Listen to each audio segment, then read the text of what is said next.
You know, I got to see something really interesting today. There is going to be a follow-up video game for a 35-year-old discontinued anime, but exclusively the English dub of it. Yeah, what the fuck is Samurai Pizza Cats? Okay, Samurai Pizza Cats was a really interesting show that was based on a Japanese series that they kind of Ghost Stories did a little bit with the dub. Oh, okay. Yeah. Or like Shin-Chan did. the main villain was made to sound like Paul Lind, because the guy looks kind of like a fox or a rat. It's hard to tell. So people said he looked like a rat and made him sound like Paul Lind from Charlotte's Web. Okay. Interesting. So now they got a villain named the Big Cheese who's always trying to stop the Samurai Pizza Cats. That's so funny. I actually love that. Unironically love that. But the thing that blew my mind away was the commercial for the advertisement for the game was the original voice cast wasn't dead. So they all just started they're all in the opening commercial for the game, and I was like, no. But they also made the game look exactly like the TV show. So it's got chromatic aberration and tone mapping to look like it is done on cell. And on top of that, they've got like special attack sequences and stuff that they have to be all animated on cell or something, because they legit look like they are done like old school animation wise. But what really fucking blew my mind was I went to look that video up again on YouTube to show it to somebody, and then I discovered that apparently the name Samurai Pizza Cats never got copywritten because there's a death metal band called Samurai Pizza Cats. Hold up. And they're good. What genre did you just say? Death metal. Remind me to check them out after this. Yeah. So you sit there and you look through this you're like Samurai Pizza Cats, game stuff, death metal, like one of these things is not like the others. Yeah. So you're like, oh man, I love Samurai Pizza Cats. Samurai Pizza Cats, they're saving people all over town. And then like look over the next fucking thing. It's just like, like what? These are the same thing. Like I shit you not. I'm gonna have to look this up now. Just look up. I want to see. Actually, I want to see if I could just search Samurai Yeah. Literally, you look up Samurai Pizza Cats and you get the official game reveal trailer, and then look down and immediately it's the Samurai Pizza Cats death metal band. This is the moment they've been waiting for. Free advertising.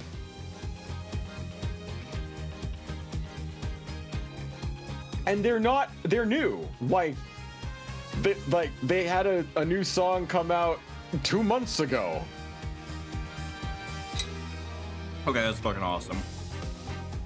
They've got some of their song titles include Super Zero, Pizza Homicide, The Wolf in Me, Last Christmas, Have a Good Day, Outcast. What the fuck? Is it like death metal, or is there a spin on it? I think it's vaguely comedy. It has to be. Also, apologies, chat. I'm finishing dinner. I'm having some reheated chili. And like, oh, they have like kind of plucky lines that then break into death metal. Okay. Because there was that band that I found, Beast in Black, where they're death metal, but their most recent album was death metal plus Eurobeat. Which Just Dandy, just listen to this. Okay, I'm gonna have to mute it for the stream because I'm sure they I'm gonna fucking just share the link in chat. Yeah. Samurai Pizza Cats, ladies and gentlemen, a death metal band.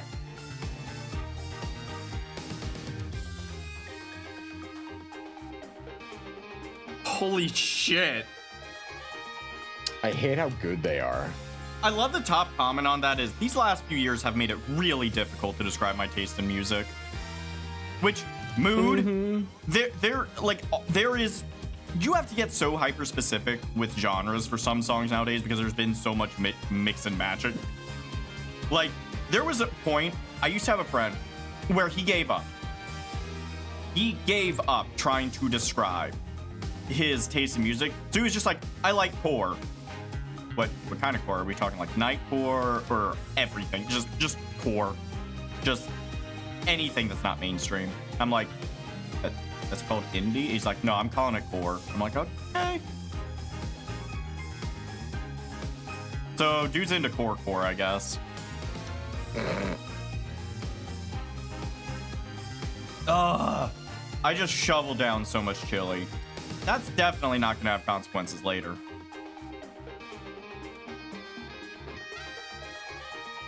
But, also, do you remember what the fuck I said was the backup plan if we have enough time after we finish this?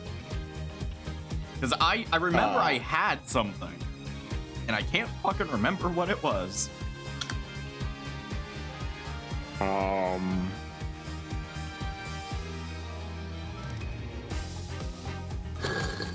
well. If we end up having I figured you were just going to play more of those stupid gambling games until I slowly lost my fucking mind. No, I'm not gonna do that to you anymore. I want to, because I like those games, but I'm not gonna do that to you anymore. Let's see, where are we at in this fucking game? Oh, that's right, we're in the time traveling segment. Okay. All right. So, the Mason system, a mystery across time. They make it sound so much cooler than it is. Oh, yeah. Time travel? Yeah, time travel. Present day Borscht Bowl Club. Oh, it's this fucker. Oh boy. Well, good news. And we didn't have enough fucking time for me to use the goddamn bathroom, so I mean, if you want to, yeah, if you want to go, have fun. Yeah, well, I mean, the writing in this game is piss anyways, so. Where's the DeLorean? Oh, we don't have a DeLorean, but we do have an attorney's bed. So, what we currently have, this is so weird because you actually no, we don't have an attorney's badge. I'm sorry, I forgot that. Phoenix lost it. Phoenix doesn't have an attorney's badge anymore. But we do have all of the other evidence from that trial. We also have the amazing Mr. Hat, Trucy's favorite trick. We also have Trucy's locket, which has a photo of Trucy's mother, Thalassa. How do I? That's right. You have to actually click that.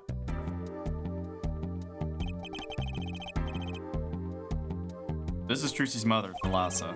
She's pretty. You can picture her on stage with Zach.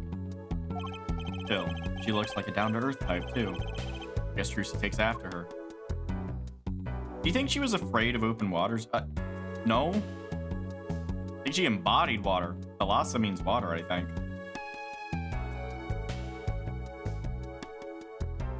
Actually, hold on. Is there any stupid shit that I can get into while Ice is gone?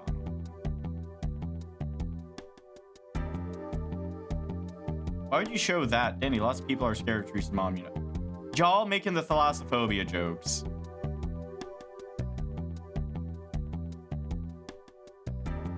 start something. I mean, I gotta find something. I did not expect to have to prepare a bit this early. Usually Ice is the one that prepares early bits. Hold on. Do I have a bit? What can I do?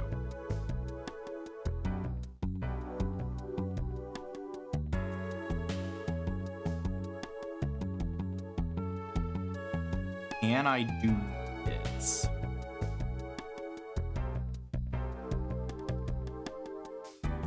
Perfect.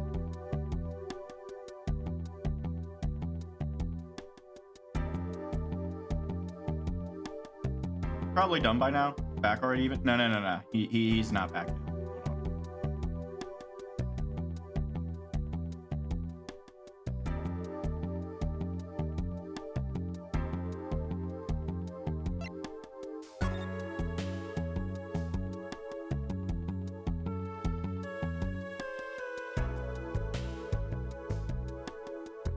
Is this comedy?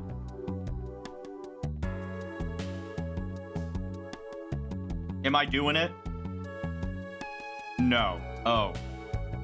Shit. Okay. Fuck. What else can I pull up?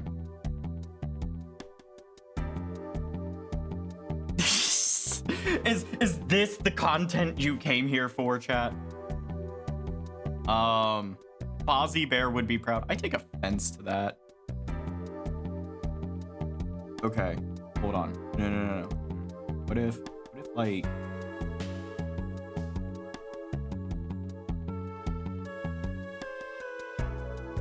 Hold on. Wait. Bye.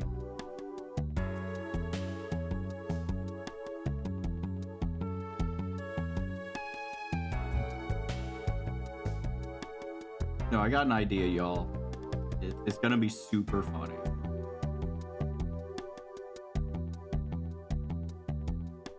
Shoot. I'm being thwarted. I don't appreciate that I'm being thwarted. Because this shit doesn't... God damn it.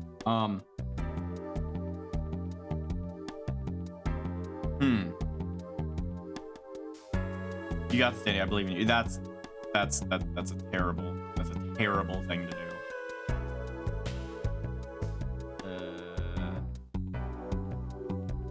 You know, the thing that's... Why not crack some jokes, Sandy?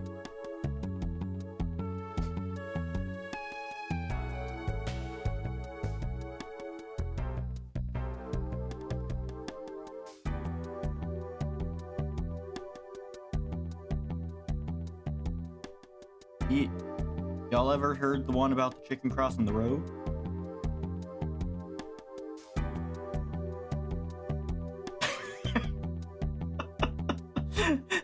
I am legit struggling. But no.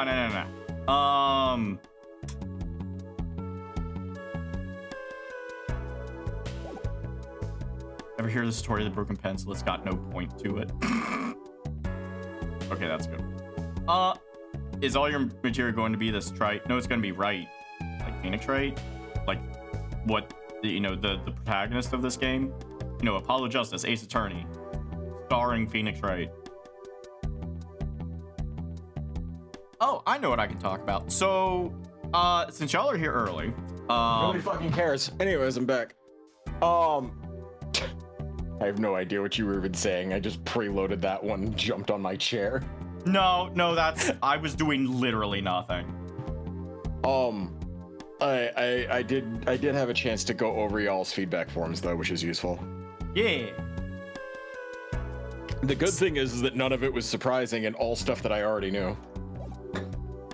Because I was I'm gonna take some stream time to just, you know, tell Danny some stuff because I know literally the other people that are playing are also listening. I introduced a shit ton of systems into that game in particular so that I could beta test them to see if I hated them or not. No, that's fair. Danny tried to crack some jokes, but failed spectacularly. Like, yeah, like what else is new? My brain is not there yet tonight. But, I have not hit gas leak mode, but I will, don't you worry. But I basically incorporated a bunch of different systems so I could see what people liked and what people didn't like. That's why there were a lot of things, because I wasn't basing it on me forcing you to engage with it. I was basing it on, okay, let's see if they remember this thing. And if it wasn't of interest to you, then you obviously wouldn't go back to it.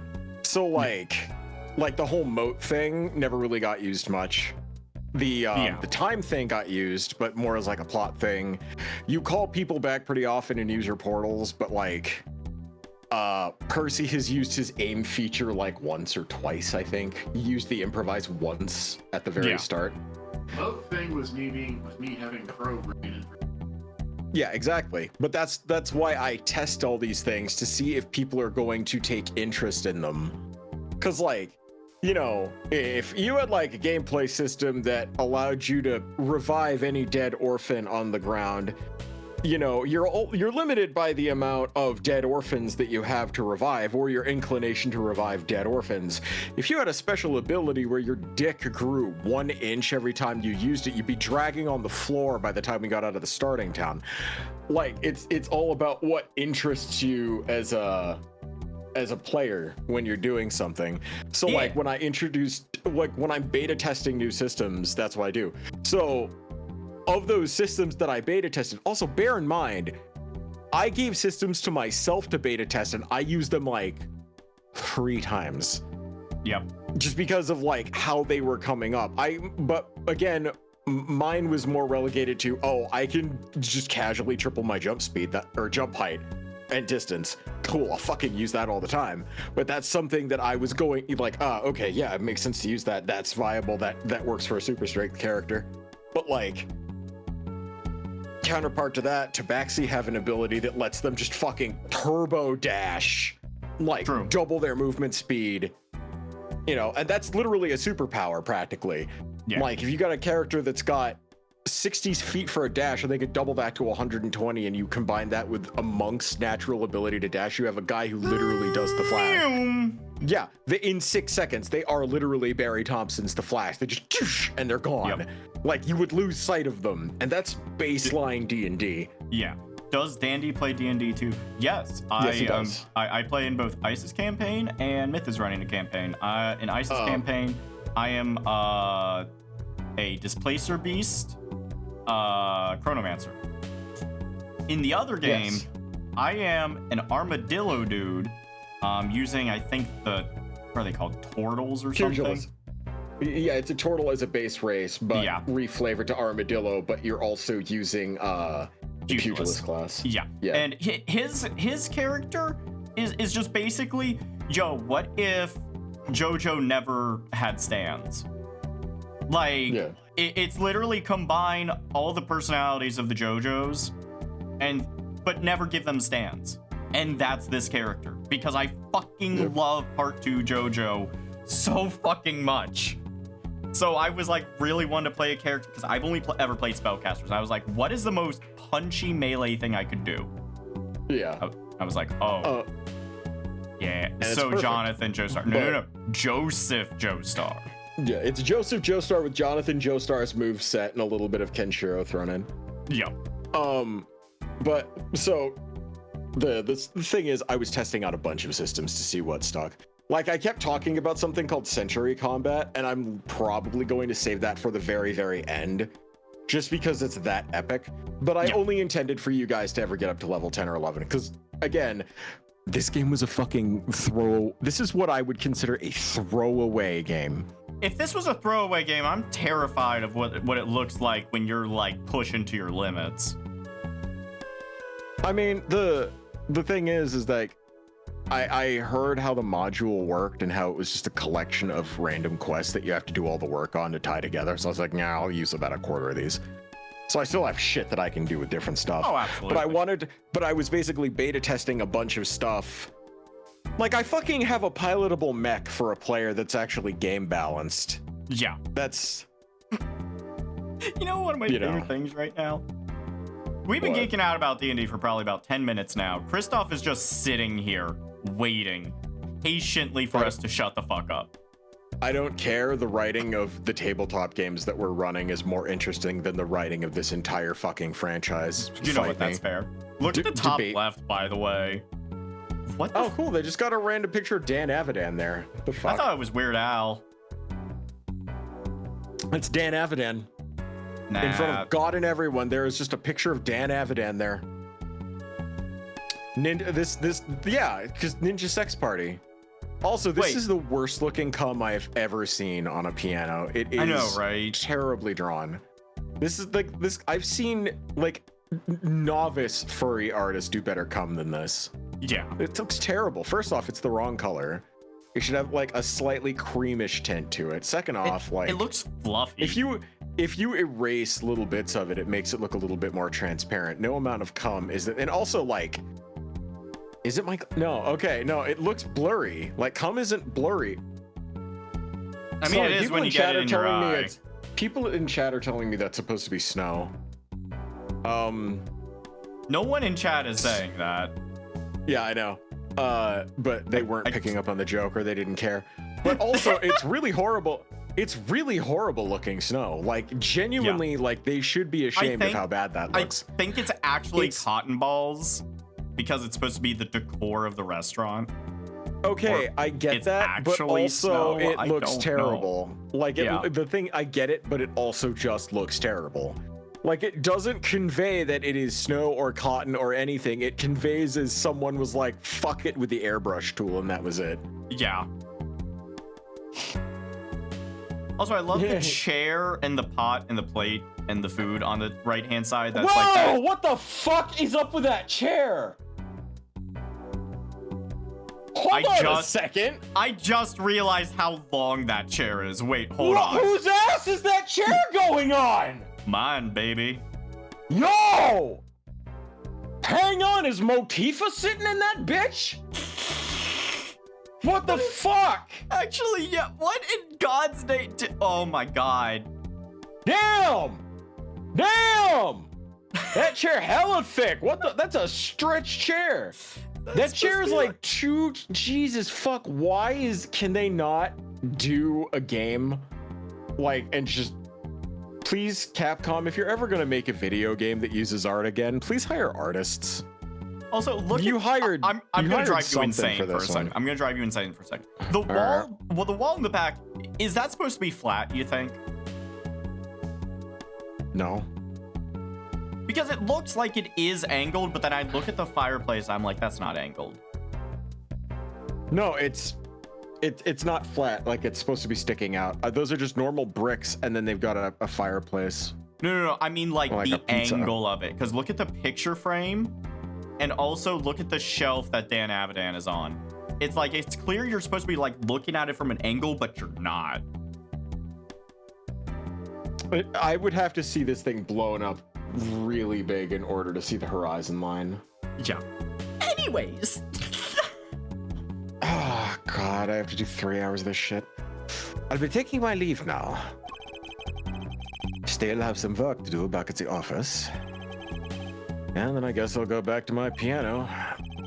To be honest, it's better when you aren't playing.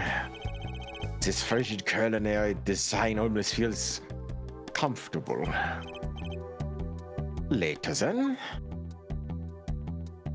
Cunt. 2 hours left on my shift. Oh, I wonder if we'll get any customers tonight. Also, yeah, look at it. You're supposed to be like looking straight up, but like the fireplace is like one angle, the shelf and the portrait on the to the left are another angle. Yeah. And then you look at the tiling on the floor and it's just like, what is happening here? This is why we need to do larger pictures and then zoom in slightly so that, you know, a horizon line can be established.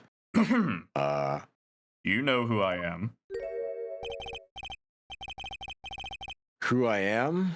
No, but if you hum it, I can play it. Just kidding.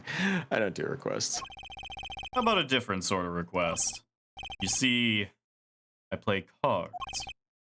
Oh, daddy? I mean, a customer. Was just hoping someone would come in and save me from my night at the Keys. I seek a true competition. I I've heard the Borscht Bowl Club is the place for this. Now I see the rumor is true. And this is... Oh, you didn't think he was gone, did you?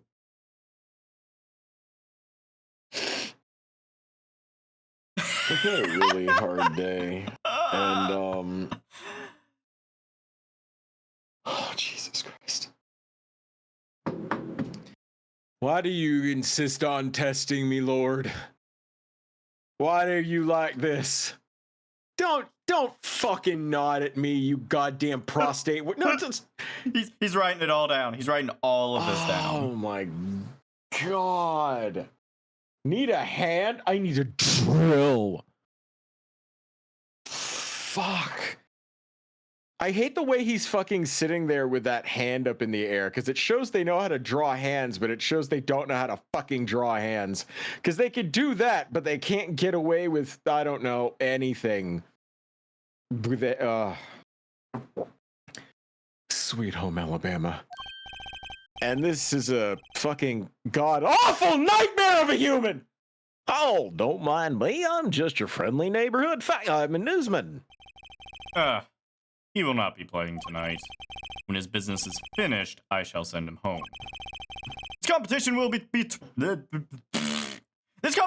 between us, no others. Right Talent Agency represents 2 autists, and I'm number 2. I play piano, well, sort of. It's actually just a front for my real talent. Sucking dick. Playing poker. Sometimes I even play finger, too, if you know what I mean. Don't ask me how I got started, I don't remember. They couldn't fucking be asked to write that. But I'm good. Real good. Kind of. It didn't take long for the rumors to get around, especially when I'm giving a reach around to everybody that I play against. Go into the Borscht Bowl Club if you want a real game. That guy's never lost.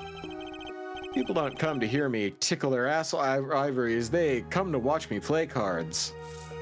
I am trying so hard to make this interesting for myself. Oh, I get it. Wait, what the fuck was that? VO1-8? What? VO1-8. What are you talking about? Don't you fucking gaslight me, you little shit. No, like legit, what are you talking about? Esper Computer fucking Lupus, could you please rewind for a second and reveal the part in this horrible shit show of a stream where I spot like the numbers that are scrolled on the top of one of those cards that got fanned out on the table? Thanks. Love you. Yeah. Sorry about that. Had to save my sanity. Yeah, that when they fanned out the cards, there was a number written on them. Huh. Is this a CD poker club? No, it's a restaurant. We don't play for high stakes. There's no money involved. Hey, Swaggy, welcome to the chat. Yes, I'm torturing someone else with Phoenix Wright. This is Ace Attorney 4, Apollo Justice. We have not reached the dark age of the law yet. If you say that phrase in chat, you will be banned. Automod is set up for that as a warning. Save me from this. I don't even know who you are. I don't know who you are. You just came in here. Save me. He's been making me play these. He's been making me play these fucking games, and I am slowly losing my mind. The writing used to be good. The writing used to be good, and I've heard the pulse-pounding news that it gets worse. Oh God. Like I said, we can always skip Ace Attorney 5 and 6 and just go straight to the Great Ace Attorney if you want to skip all bad writing. No. I'm dragging you along.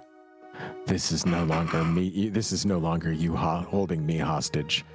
I'm doing the switcheroo. You're my victim now, bitch. Uh-oh.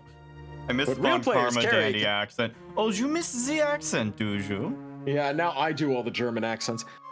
But real players carry cash, and they're always thirsty. Chat. Oh, sorry.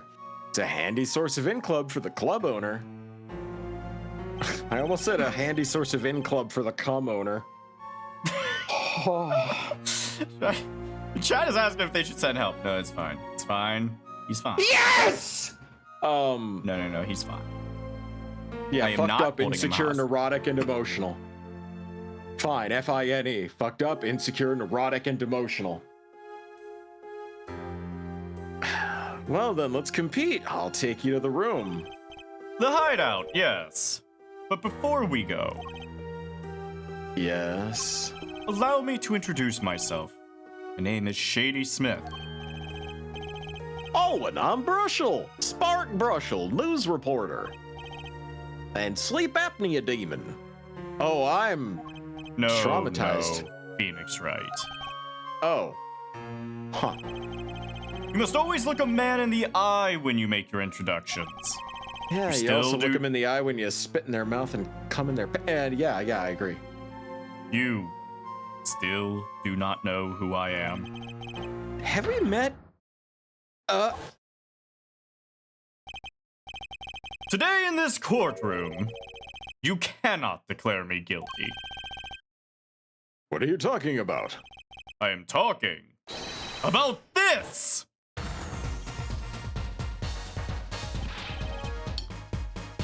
Mr. Enigmar! The defendant's escaped. Find him, quick! Bailiff, close all exits from the building! On the double, he must not be allowed to escape! You can't be, but you're... Zach Grammary? Yes, the reincarnation act of the century. Pity I have only an audience of one. You. But like, you didn't even try and like cut your hair different or I change grew your a face. goatee. That's You didn't That- recognize that- who I was.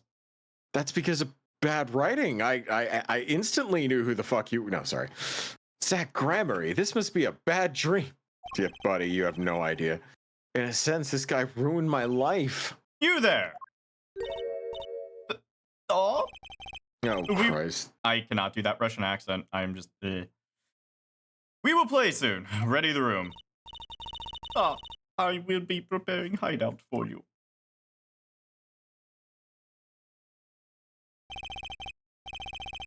Are you really him, the Zach Grammary? Now I am Shady Smith. Remember this. That is the cringiest. How many years has it been now? 6? In exactly 3 days from now, it will be 7. I caused you much inconvenience, I fear. Yes, you ruined my life. You could say that. Is she well? Trucy, I mean. She's fine. Got her working already. Hope you don't mind. I need hardly express my gratitude, but you have it. This is why I have come. That, and to settle a matter of cards. But the way you've come was so that you could litter the background with all that pretentious white stuff. Sorry about that. Babe, I broke my soda. What do you mean you broke it? How do you break? It is a liquid. How did you break a liquid? In the process of trying to open it in a stylish way in front of the mic, the tab came like partially unstuck and just ripped up the back part of the can slightly. So now there's Oh. like a pinprick sized hole in the top of the can. I've got a. I can't believe I just broke a fucking soda. I'm kind of surprised it hasn't happened sooner. In front of God and everybody, I broke a Coke or a Pepsi. I broke it. How is this possible? I've never in my entire life opened a can of soda and broke the can. It is the worst thing is when you do it and you don't even like open it at all. It just No, snaps Danny, off. it isn't. It do, no, it's like. I can't believe this fucking happened. What? No, no one's gonna believe. Hold on. Are you? Wait, are you about to take a picture? You're taking a picture, aren't you? Yeah, no one's going to believe me otherwise, because this is one of those, like, how in the fucking hell did this happen? Kind of like, fucking... Hey, Zippy. Also, by the way, we got to figure out the crew for Saturday. There's a couple people that are definitely going to be there. But this Saturday, since y'all are here, it's a good time to mention it. We are doing our second annual charity stream, BFG for Good. We're going to be supporting the Leukemia Research Foundation, and we'll be matching the first $500 donated. And the announcement is going to be going up tomorrow to let people know we're doing it this Saturday. So yeah, we're going to be doing... What the fuck is it we're going to be doing? We're going to be doing Jackbox. Because Okay, it's been a hot minute since we've done Jackbox, yeah. and it's a super chill, fun time. Look at your fucking Discord real quick. What did you do? How? What? I don't know. I don't know how that's physically possible. Wait, hold on. No. Hold on. No. We're putting this up. No. I'm chat. I've never seen. I didn't know it was possible to fuck up a can of soda like this. How do I even fucking drink it? So that's how he opened it. I don't. How is that fucking possible? What did you? How? What is this? Okay. The way okay. All right. Okay. So you know how like a tab to a soda has this little round doohickey that holds it to the top of the can? I guess when I went to go push it down, I pulled up at the same time, and instead of it like opening, it slid the tab back and just ripped it upwards. Yeah. I don't know how you did that. Straw hole mode activated. True though. I guess we're gonna put this on the table there, and don't worry about the perspective being wrong. Every perspective is wrong, so it fits right in. I don't even know if it's possible to put a fucking straw in this thing without like destroying the straw. Yeah, like the holes do. Oh, gross. Oh, that sounds. Oh, that's not a fun sound. Oh. Did you figure it out though? Okie dokie. Well, there's no pocket for air to escape out of, so that means any sort of backwash carbonation is getting fired directly into my throat. This is gonna be a fun night. You know, I despise losing above all else. And so I've decided that I will win tonight, no matter what it takes. Fucking okay. Because there's no hole for for air to escape, because this is like a perfect tight seal for jamming that straw in there. Anytime like I take a sip of soda, it backfires carbonation to the back of my throat.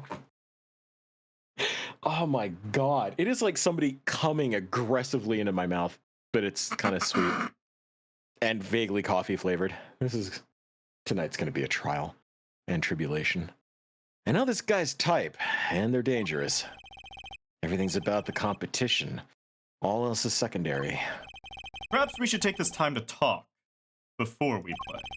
I know you have much to ask me. And I you.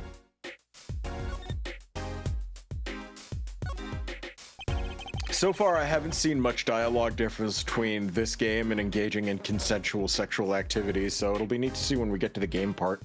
Yeah, right. We competed that day 7 years ago. Ah, yes. You must have been surprised. Called to the detention center out of the blue. Who won? Showdown time. There! Vol 8. I think it's volume 8 or something. Yeah, but that's an ace. I lost. It's only a game of poker. A game I've played for a long time. Only lost twice. Who's the first? The man I killed. I hate to tell you this, Danny, but that was all just him talking, and we somehow turned it into a conversation. That was him supposed to be having, like, an introspective monologue. No, that was them going back and forth. You chose your defense attorneys by playing poker. Some are hired, others fired. When you compete, you see a man's true nature. You know what I speak of. I know that you do. Trucy's power. Trucy? She is in a class of her own. Yeah, special ed. For 7 years, I've played poker here at the Borscht Bowl Club, and I have never lost once. I'm good, but not that good. I win because whenever there's a big game, I bring in Trucy. And she sends me signals. Daddy, he's got a good hand. You might have a chance if you act quick. Better call him soon.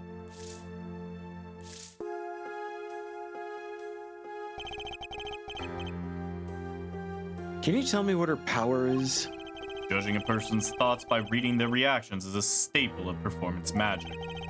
Those of Trucy's line possess far greater skill. Her line? Recall, you were the second man to whom I've lost. Magnifi Grammary. That was the first time I'd learned of this power, as you call it. Don't you dare say spirit channeling, I swear to God! Wait, so you're saying her power is genetic? It's just in the Grammary blood or something? Blood. You'd be correct, much like spirit channeling, but I'm not gonna tell you that. Fuck you. I'm sorry, but it's not something told lightly to outsiders. Go fuck yourself. There's nothing you need to know at this time. Some kind of Grammary secret then, huh? Fine. Hold on. Oh, damn it. I'll pull it up again. She's 15 this year. Still trying her best to follow in your footsteps, you know. I see. When I planned my disappearing act, it was the thought of her alone that gave me pause. Wait, you were planning on vanishing from the get-go? Yes, and for that I must apologize. However, I could not be found guilty that day because of this. This? A transferal of rights. You see the signature? Transferal? That's Magnifi Grammary's signature, isn't it? Oh,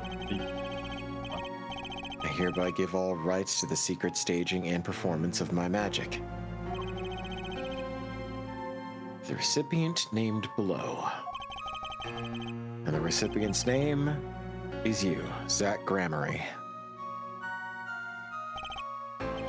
yes, it is I.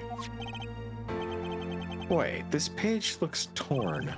You recall the diary, yes? First, take a close look at this diary. Note that the page has clearly been ripped out. As it just so happens, I have here what I believe to be the missing page. Wait, let me see that. How could I forget? Scrap of paper lost me my attorney's badge. This is the real page that was torn from the book. Magnifi gave it to me that night. You could have told me this earlier. Like 7 years earlier. Once again, I must apologize. It's all I could do to prepare for my escape from that courtroom. What were you gonna say about the Magatama? It makes it look like he's got a silly top hat on.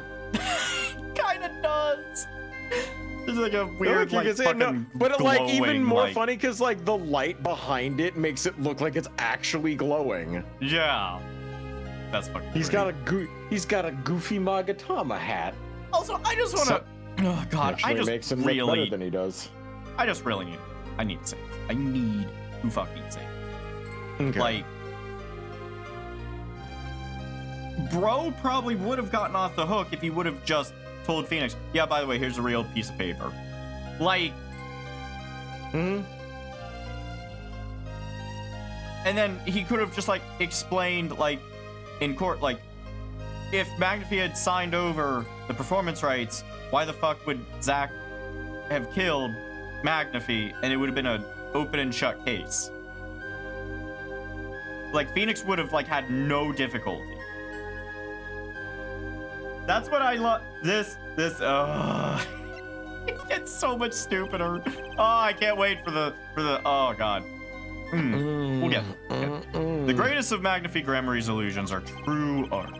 As such, they are well protected by this document. Only its bearer may perform his illusions on stage. Sounds like a pretty important thing to have if you're his disciple. As the rightful heir to his art, I too wanted a rightful heir. Rightful? I'm sure you know who I chose as my successor. Your daughter. That is why I've risked all to come here tonight. Russell? Sir, oh, here you go. What's this? The letter passing the rights I have inherited to Trucy. I would have you sign here, as a witness. I'm not a lawyer anymore. And you need a public notary, besides. I may not look it, but I'm a certified notary. Bro, Fucking you look course you are. exactly like what I imagine a notary to look like. Are you fucking kidding me? No offense to any notaries in chat. Just, Yeah, thanks. You insulted the 5 notaries that are here.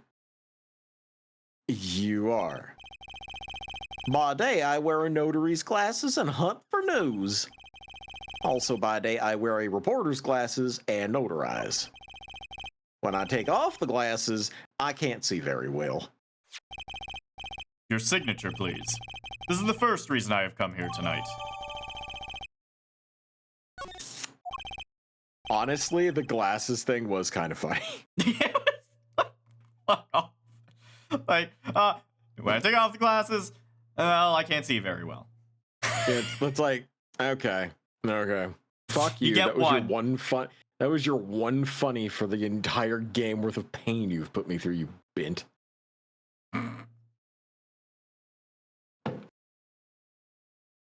Yeah, I finally figured it out.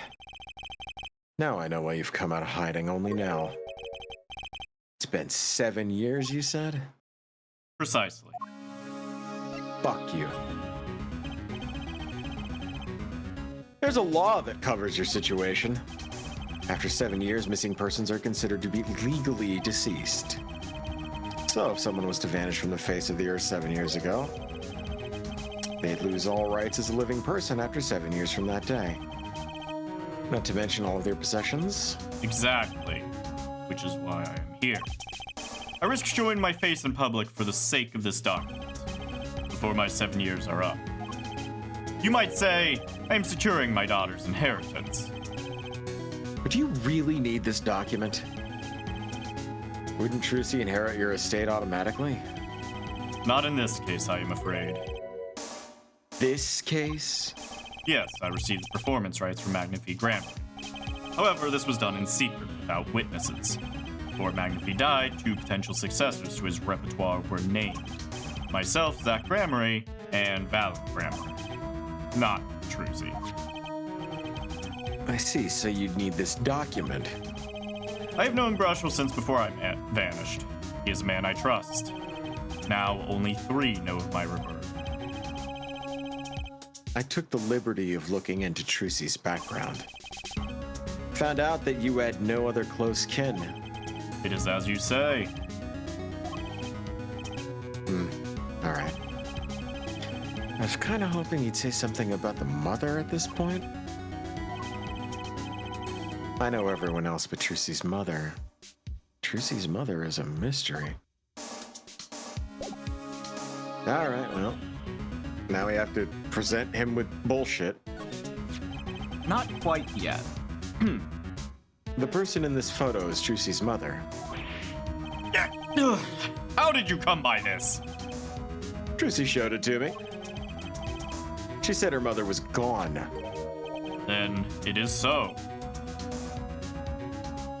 Huh? She is gone. What more is there to say? Lots? Oh, I know. Whoa, you're still here. That face. According to my in-depth research, Trucy's mother, Magnifique Gramarie's only daughter. End quote. Magnifique's daughter. Is it true, Mr. Zach? Brushel! You say too much. What? I am. Why am I the bad guy? Why? Zach decked him. In any case, Mr. Wright, this discussion is over. No. You decked him. We're having sex. Now. Non-negotiable.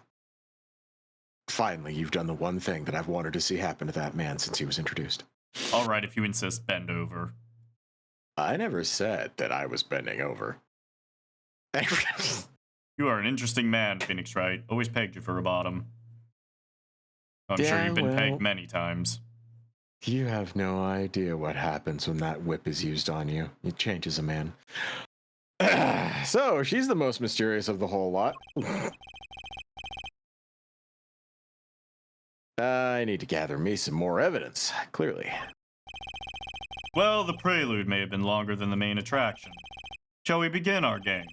My final competition? Oh no, I sabotaged someone in chat. Apparently, in my voice, hearing the words, "we're having sex, non-negotiable," isn't words that Nostin needed to hear when he was at the gym. Good luck with the rest of your workout, dude. I caused someone to have a public boner accident. I'm not sorry. All right. You're Anyways, a creature. final. Why? As you said, werewolf, creature. As you said, I have come out of hiding today to make this document legally binding. Once that is done, I shall slip once more underground. Without seeing your daughter.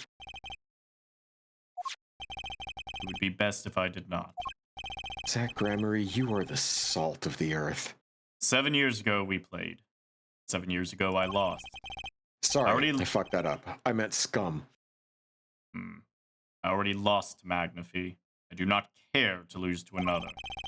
I have heard that you never lose. It's just a rumor.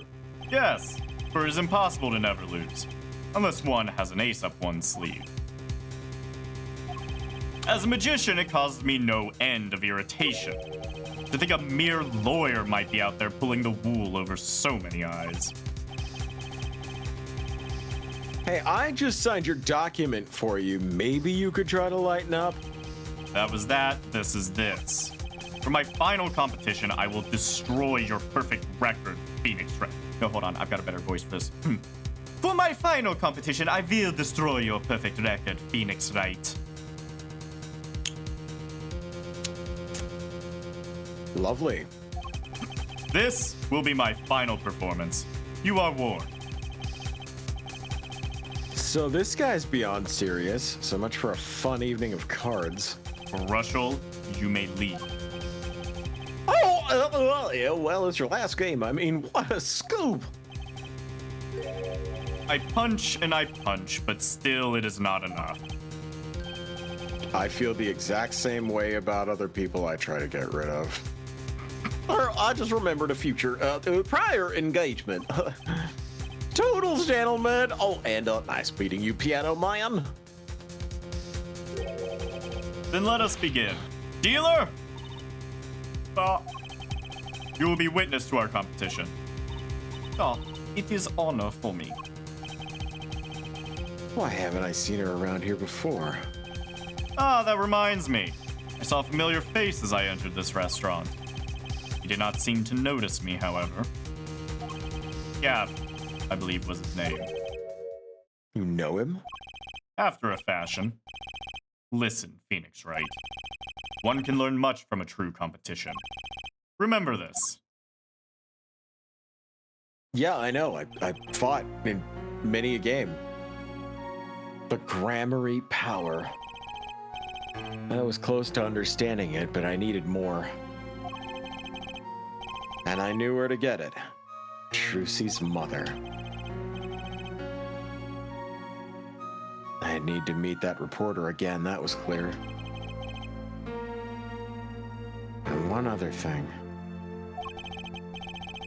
From the moment my final competition with Zek began that night, a name was running through my head. The name of a man now in prison. The name Zach Ramery knew, but how? And why?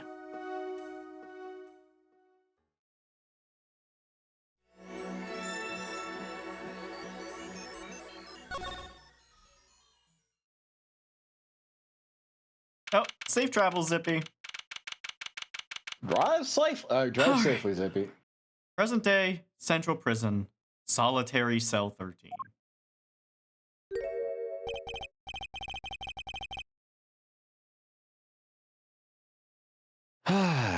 Well, isn't this an unexpected surprise? What errand brings you down to my cramped confines, Gavin?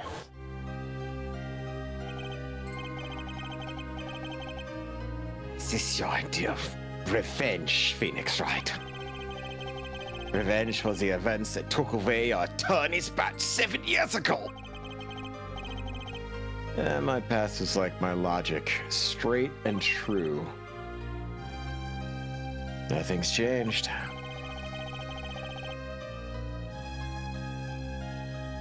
All I did was point the finger in the justice, or a finger of justice in the proper direction.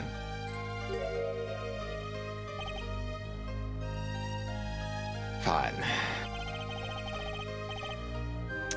I'm glad we could have this little tete-a-tete, right?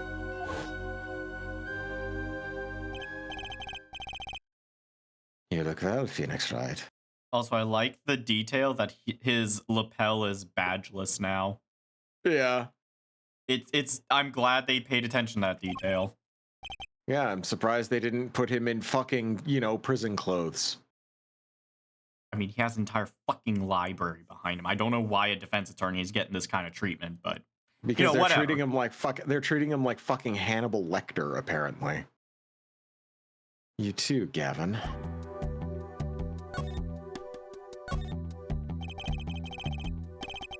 Life has been full of surprises for both of us. I've no doubt you've never expected to lose that attorney's badge of yours. And I'll bet you never expected to wind up here. Shady Smith was the name of the man you killed.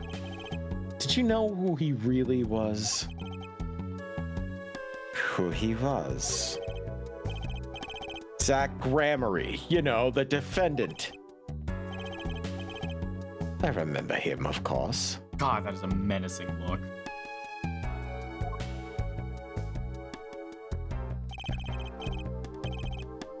Why'd you say Smith was Zach? Impossible. Don't even try to tell me it was a coincidence. What did I just say? Life is full of surprises, Ed boy. Don't you think? Out of that.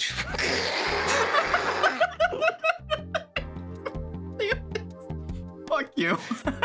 Guy got your ass so fucking good. Me trying to keep it together for his very serious and very well written case. You bring out something like that, how dare you? That's better writing than what's in the game. After that trial, you were arrested and found guilty. But your motive was never made clear. A mistake I plan to remedy. You're not an attorney anymore, Phoenix Wright. What possible conclusions do you think this investigation of yours can lead to? I killed a man named Smith with a bottle because I am an evil human being. Isn't that enough? Not for me, it isn't.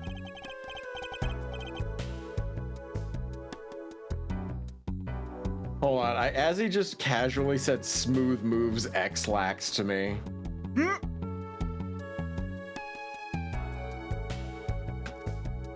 Life has many prisons, Ed boy. Yeah. I need to know why you did it, Gavin.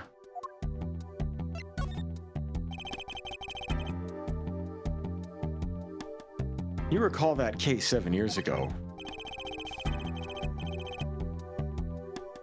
Yes.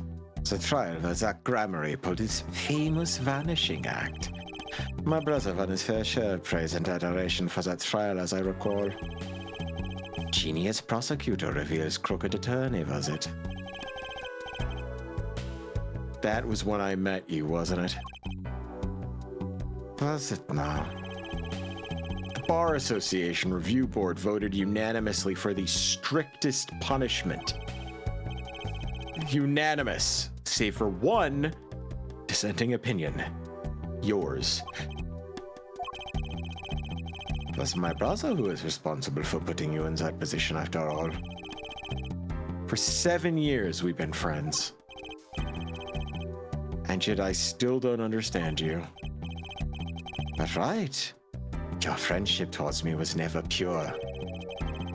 You suspected me then, as you still do now, don't you? Honestly, right now I'm not sure what to think.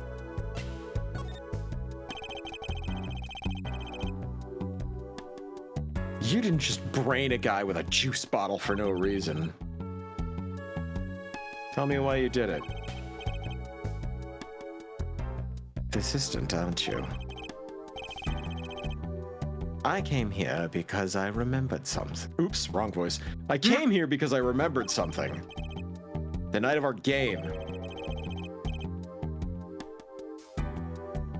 Zach Gramarye mentioned your name. Gavin. Oh, that reminds me. I saw a familiar face as I entered this restaurant. You did not seem to notice me, however. We just saw this. Gavin, I believe is his name. After that, he was killed, and I asked you to help me. Because I remembered your kindness back when everyone had turned on me.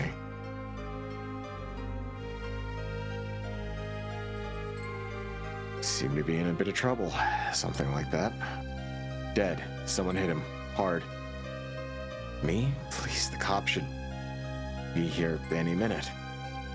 I'm in your hands, should it come to that. I have to know. Why did you kill Shady Smith? No. Why did you kill Zach Gramarye?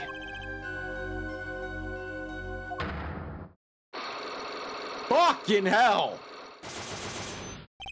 Oh, fuck, alright. Whoa. I have never seen Cyclops like these. They seem bougie.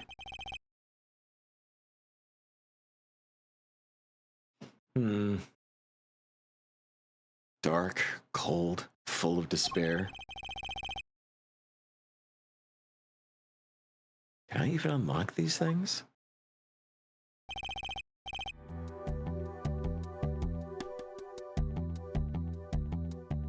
Something wrong? Oops, fuck. Something wrong, right? No, it's nothing. You shouldn't push yourself so hard. Life is to be taken easy, you know.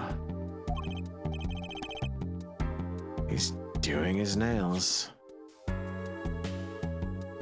Also noticed, no Magatama.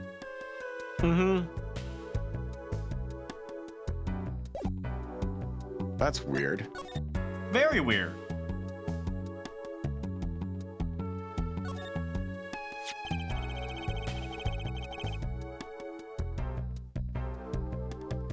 You're thinking, what self-respecting man would use nail polish? Not really. I know appearances are a big thing with you. You are a bit foppish. Do you know what I say? One cannot live a beautiful life without beautiful nails. All I wanted was a simple life. First rate in all things, except nothing less. It certainly does look like first-rate nail polish. I like the sparkly bottle. that I've seen numerous times in this game. It's crystal. If you're so drawn to it, please, have one. It's on me. It's so weird.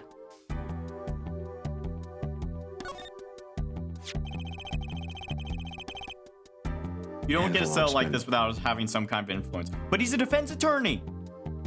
They don't get any respect. Well, was a defense attorney. They don't get any respect in this system, according to everything that we've known about Phoenix. So why does Kristoff get status?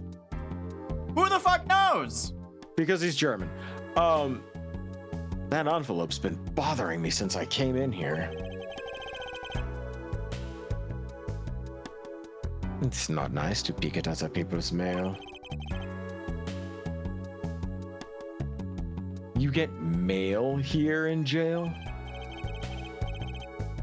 Thought I do, though they read it first apparently. Still, I am allowed the pleasure of correspondence. Packages and the like are a different matter, however. Looks like sneaking a peek is out of the question. And that's all we can do here for now. So now we must visit the past.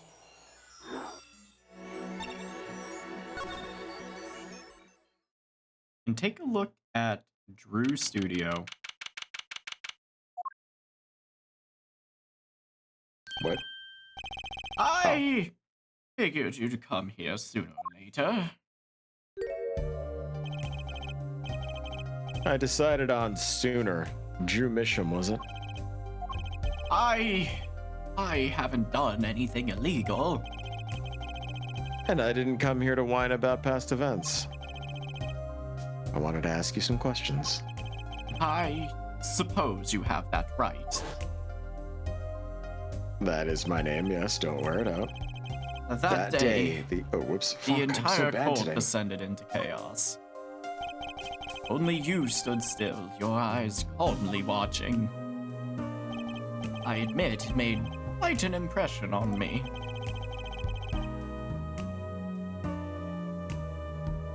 I'm used to finding myself in outrageous situations. Phoenix Wright, was it? I'll answer what I can. I'm not sure, but feels like I'm being watched intensely.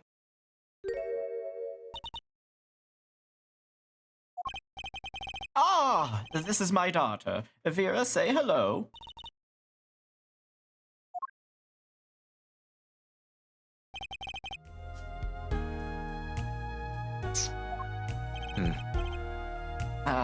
Shall we begin then?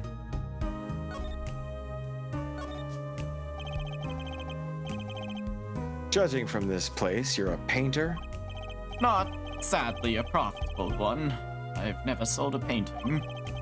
It's a source of considerable embarrassment. I would be able to get by, were it only me. Your daughter? Her mother grew weary of me and left. I don't want her to grow up needy, Mr. Wright. That is why I began my other occupation. Do you have any idea how weird his hair must look when it's wet? Oh my god, so Like, it's just insanely lopsided. Like, one side of it's just flopping down practically onto his shoulders, and the Yeah, rest is, like, short. like It's gonna look weird as hell. the only reason his wife left him was because of that hairstyle. It's like, sweetie, you need to cut both sides. You don't tell me what to do, bitch! Also, is it me, or does he have, like, bad JPEG artifacting around all of the splotches of paint on his jacket? Oh no, he absolutely does. It's like white JPEG artifacting for some reason. And I have no idea why. I legit, like, they could have cleaned this up. What the fuck is wrong with the people that make these things? Don't worry. Forgeries. The next game, Ice, we shift to full 3D, and then you get to have some real fun with that. I mean, it's better than this. It's uncanny is what it is. Oh. You'll see. Anyways. Forgeries.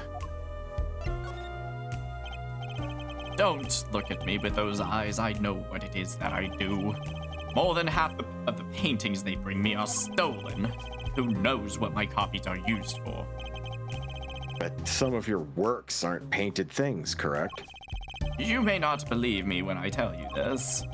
But that was my first work outside of painting. What? To think it would be used as evidence in a murder trial. I never even imagined the possibility. Then why did you take the job? I was well paid. Very well paid. I think he feels worse about it than I do. The past is hard to escape. Honestly, the sooner I can put this behind me, the better. With apologies to you, of course. Sorry, but it's not going to be quite so easy. He's trying to forget what he made. Looks like I'll have to remind him.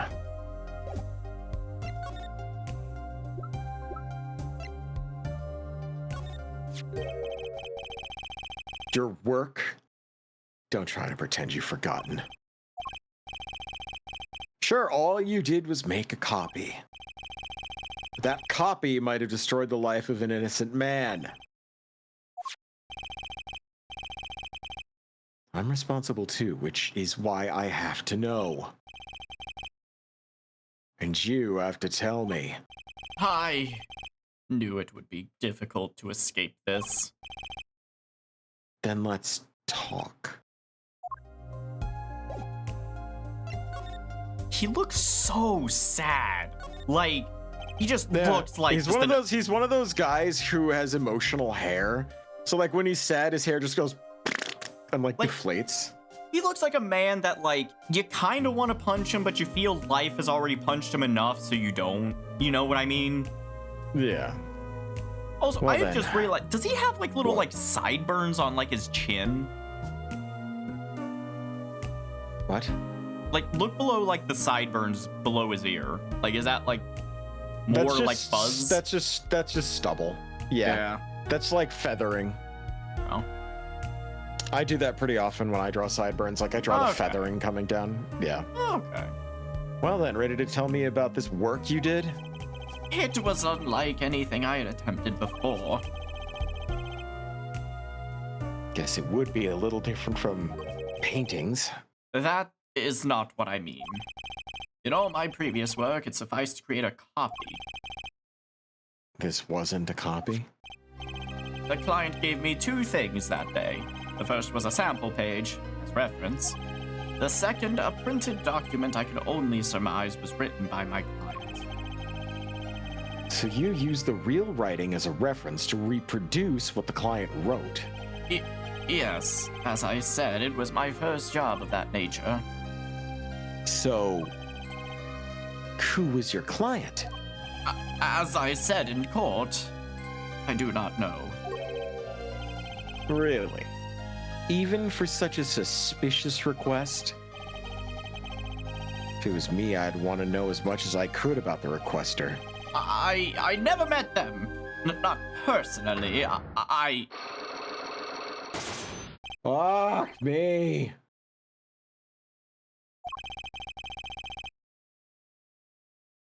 Seems like you're still hiding something. Something about this work.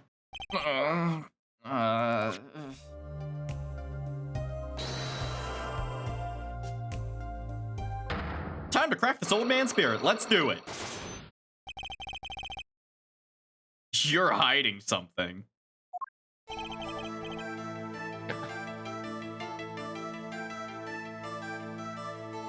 All right, let's hear it then.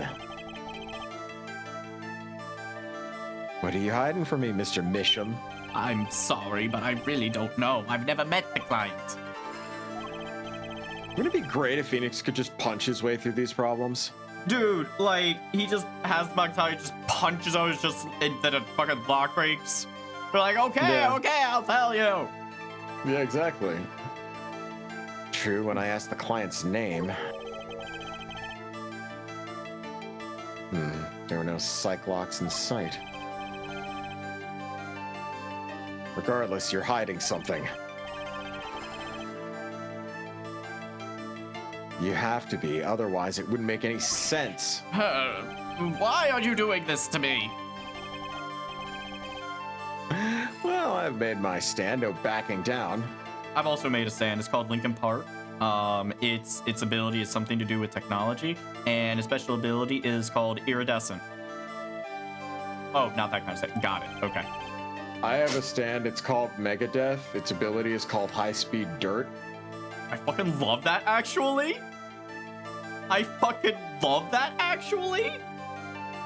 Also, we already know the answer to this. It's a gravity manipulation power, so like anything involving gravity, it can control. You would have made Made in Heaven your bitch then. At least part of it. Well, it wasn't Made in Heaven yet. What was it called before? But anything involving gravity, so like you could throw people, you could crush them into the ground, you could fucking de-accelerate things that are coming at you. So like, yeah, it was Whitesnake, by the way. If you're being shot by a gun, like you could slow the bullets down. That's so cool. Yeah. Anything that's spinning, you could speed up or slow down because it's creating gravitational force. I love that. I genuinely love that. So theoretically, I guess, you know, when the world is spinning really fast, I could counter it and slow it down. That's from so Made in Heaven. All dogs out. That is also a good stand name. Holy shit. But the whole thing about that stand that's really fun is because it's me using it.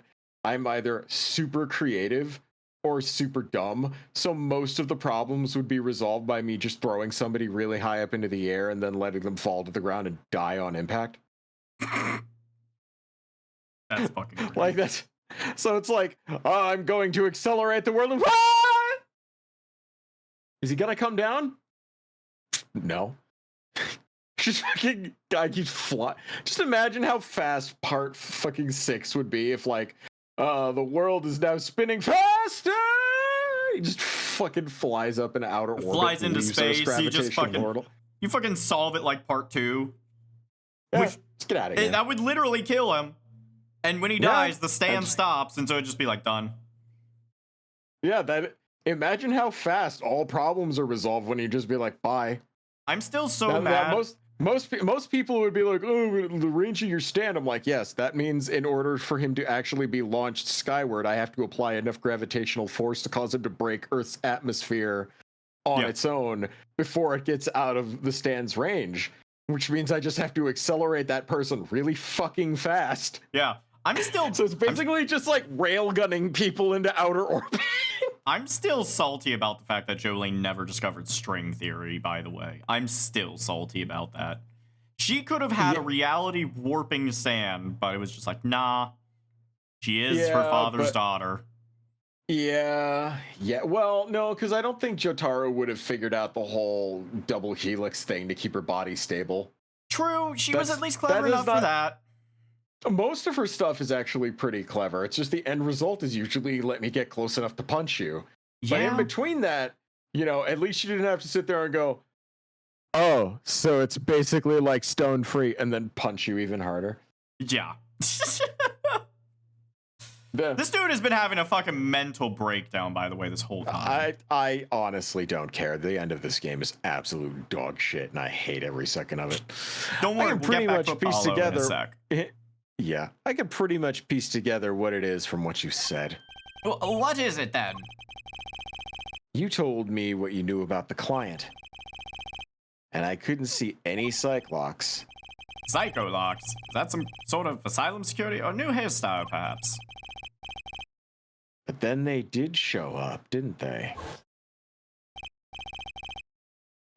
Who was your client? As I said in court, I do not know. Really? Even for such a suspicious request? If it was me, I'd want to know as much as I could about the requester. I never met them. Not personally, Not personally. Those words triggered the Psychlock. Again, with the Psycholocks. Now I really must know what they are. So you didn't meet with the client, but someone else did. Maybe the real forger behind this evidence. Perhaps I'm hung up on this lock business, but I'm afraid you've lost me. Yeah, well, didn't come here to talk about Cyclops. Basically, Phoenix casually talking about stands in real life. Oh, nice. New Mermaid a stand at one point called Steppenwolf, which is just purple haze, but a werewolf stand with high strength and speed that inflicts advantage. That's actually very similar to one of the stands in the JoJo's Bizarre Adventure ROM, like Game Boy Advance ROM. Oh. Yeah, there was a werewolf stand in that too. That's super cool. Yes, that is a thing that exists, by the way. I think it was fan made. As long as I come to the right conclusion, it doesn't matter how I got there. And your conclusion is? The real forger behind this wasn't you, Mr. Misham. Poppycock! I don't know what you're talking about. That's my work, I tell you. Made here in my studio. Who else could it have been but me? Whoops. If the forger wasn't you, then I don't have many other people to choose from.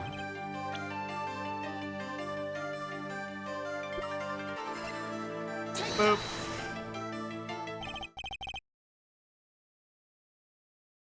The real forger is your daughter, Farrah Misham, isn't it? Ridiculous! My daughter's only 12 years old, Mr. Wright.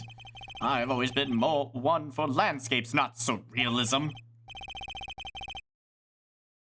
Nice comeback, but you're fucking shaking in your boots. Got you now. The only two people with access to this studio are you and your daughter. Cyclops tell me that you're not the forger, which makes your daughter the only possibility. Ahem. I feel very much on the verge of going psycho-lock myself. Oh, this is the only time Phoenix has pulled the I swear to fucking God, you motherfucker, you have a psyche lock. Let me break it. It's just like, what's a psyche lock? Yeah? Like, Phoenix is, like, you can tell Phoenix is desperate at this point. Desperate or done with his shit. I feel like it's the latter. Yeah, I mean, this is a dude that cost him his job, so... I don't know how you knew, but you're right. The one who made this page was my daughter Vera, not I. She's only 12, a genius, you might call her. A precious little girl outshining her father. There's been a lot of that going around lately. Hey, Franziska, how you doing? I let her play in the studio and she watched me. She taught herself in that way. The drafting tools and analytical devices I bought when they became necessary. They're my little girl's playthings now. Ah, do I detect a bit of fatherly pride? So, Farrah was the one who made this page.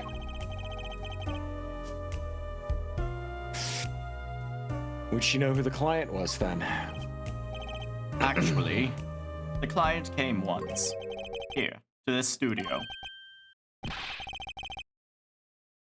What? Why didn't you say so sooner? But their face was covered and they did not want to talk to me. So, they talked to your daughter. Wait. Ain't no way. I think all of the paint stains are Japanese islands. Is that actually? That would be so funny if true. Oh god, I think they might be. Yeah, apparently the yellow one is Hokkaido. But I will speak only with the artist, the client told me. Well, then that little girl is the key to our mystery client's true identity. Okay. So before we talk about that, we have a little investigation to over here. Hey, does this look familiar?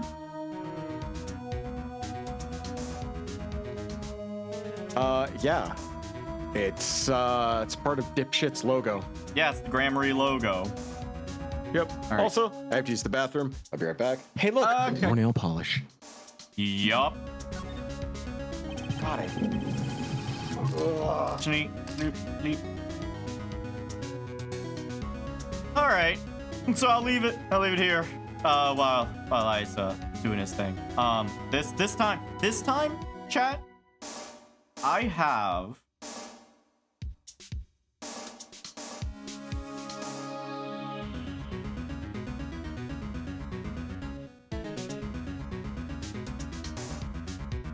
I got nothing. I got absolutely nothing. So I have been going down, because of some stuff that, we were chatting about today. Well, we, as in, like, me and other friends. Twerk, hold on. No, I don't have anything. I thought I had a gift for that. No, I don't. Shit. I'll have to get one. So, was chatting with other friends, today about, some really cool mashups that we've known. And it got me down a rabbit hole of looking at all of the mashups that people have done with Warframe's Party of Your Lifetime and actual 90s songs. And I gotta say, the dudes at Warframe that composed that, they genuinely fucking did great with fucking... By the way, hi Lionor. Welcome to the chat, dude. Thanks for the raid. Hey, what's up, Raiders? Welcome back. Hope you're having a great. This is just. So Give it's you a a little time. shout out. The shout out work. The shout out work.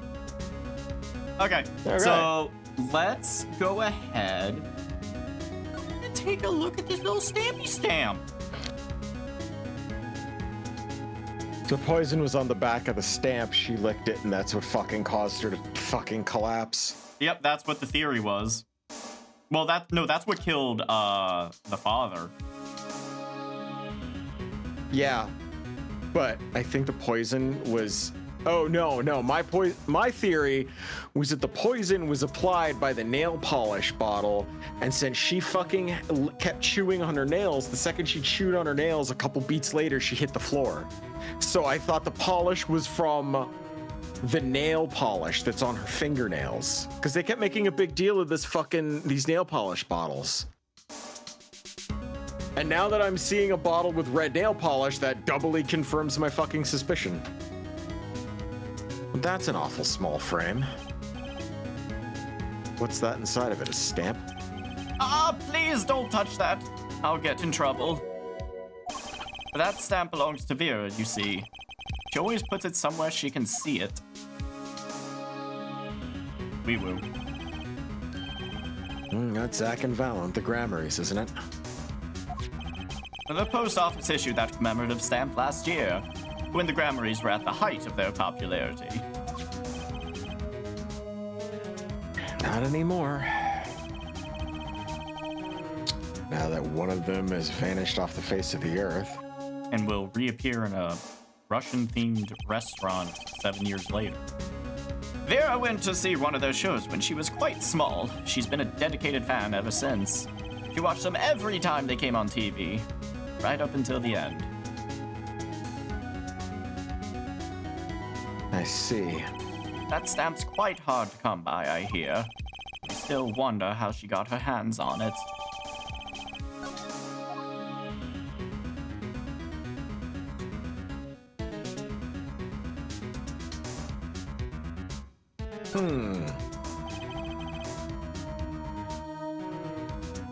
That's a pretty bottle.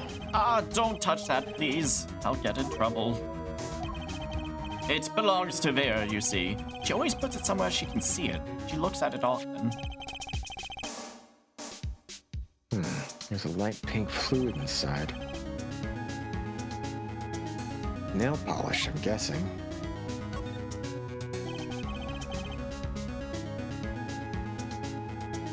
So what's this red envelope? Don't touch that! That's, it's quite important. Painter's face just changed hues. Guess I better behave, though it's tempting to just grab it. Don't touch, just don't fucking touch anything, basically. You see, my entire livelihood depends on people not touching things. Thank you very much. Okay, what do I do now? Maybe I should talk to her father a bit more. Let me double check something.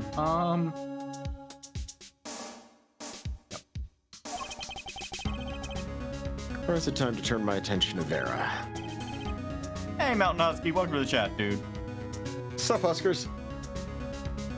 Mr. Misham, I have a request. Let me guess. You'd like to speak with my daughter? Can I? My daughter has never been one to talk to strangers. She's quite shy. Extremely so, actually. With only one exception. Let me guess, she's also incredibly anemic, and her mother was turned into a giant purple robot. I mean, which was? What kind of father do you think I am, Mr. Wright? One that would steeple his fingers and wear glasses a lot. I probably do need the glasses, but... Anyways, oddly enough, it was at science. I left the studio while they talked. I returned when they had finished, and she was laughing. It was the first time I'd seen anything of the sort. They say a child's laughter is something to behold, but the first time I'd ever seen it happen. Please, let me speak with her. All right. Uh-oh, this could be tough.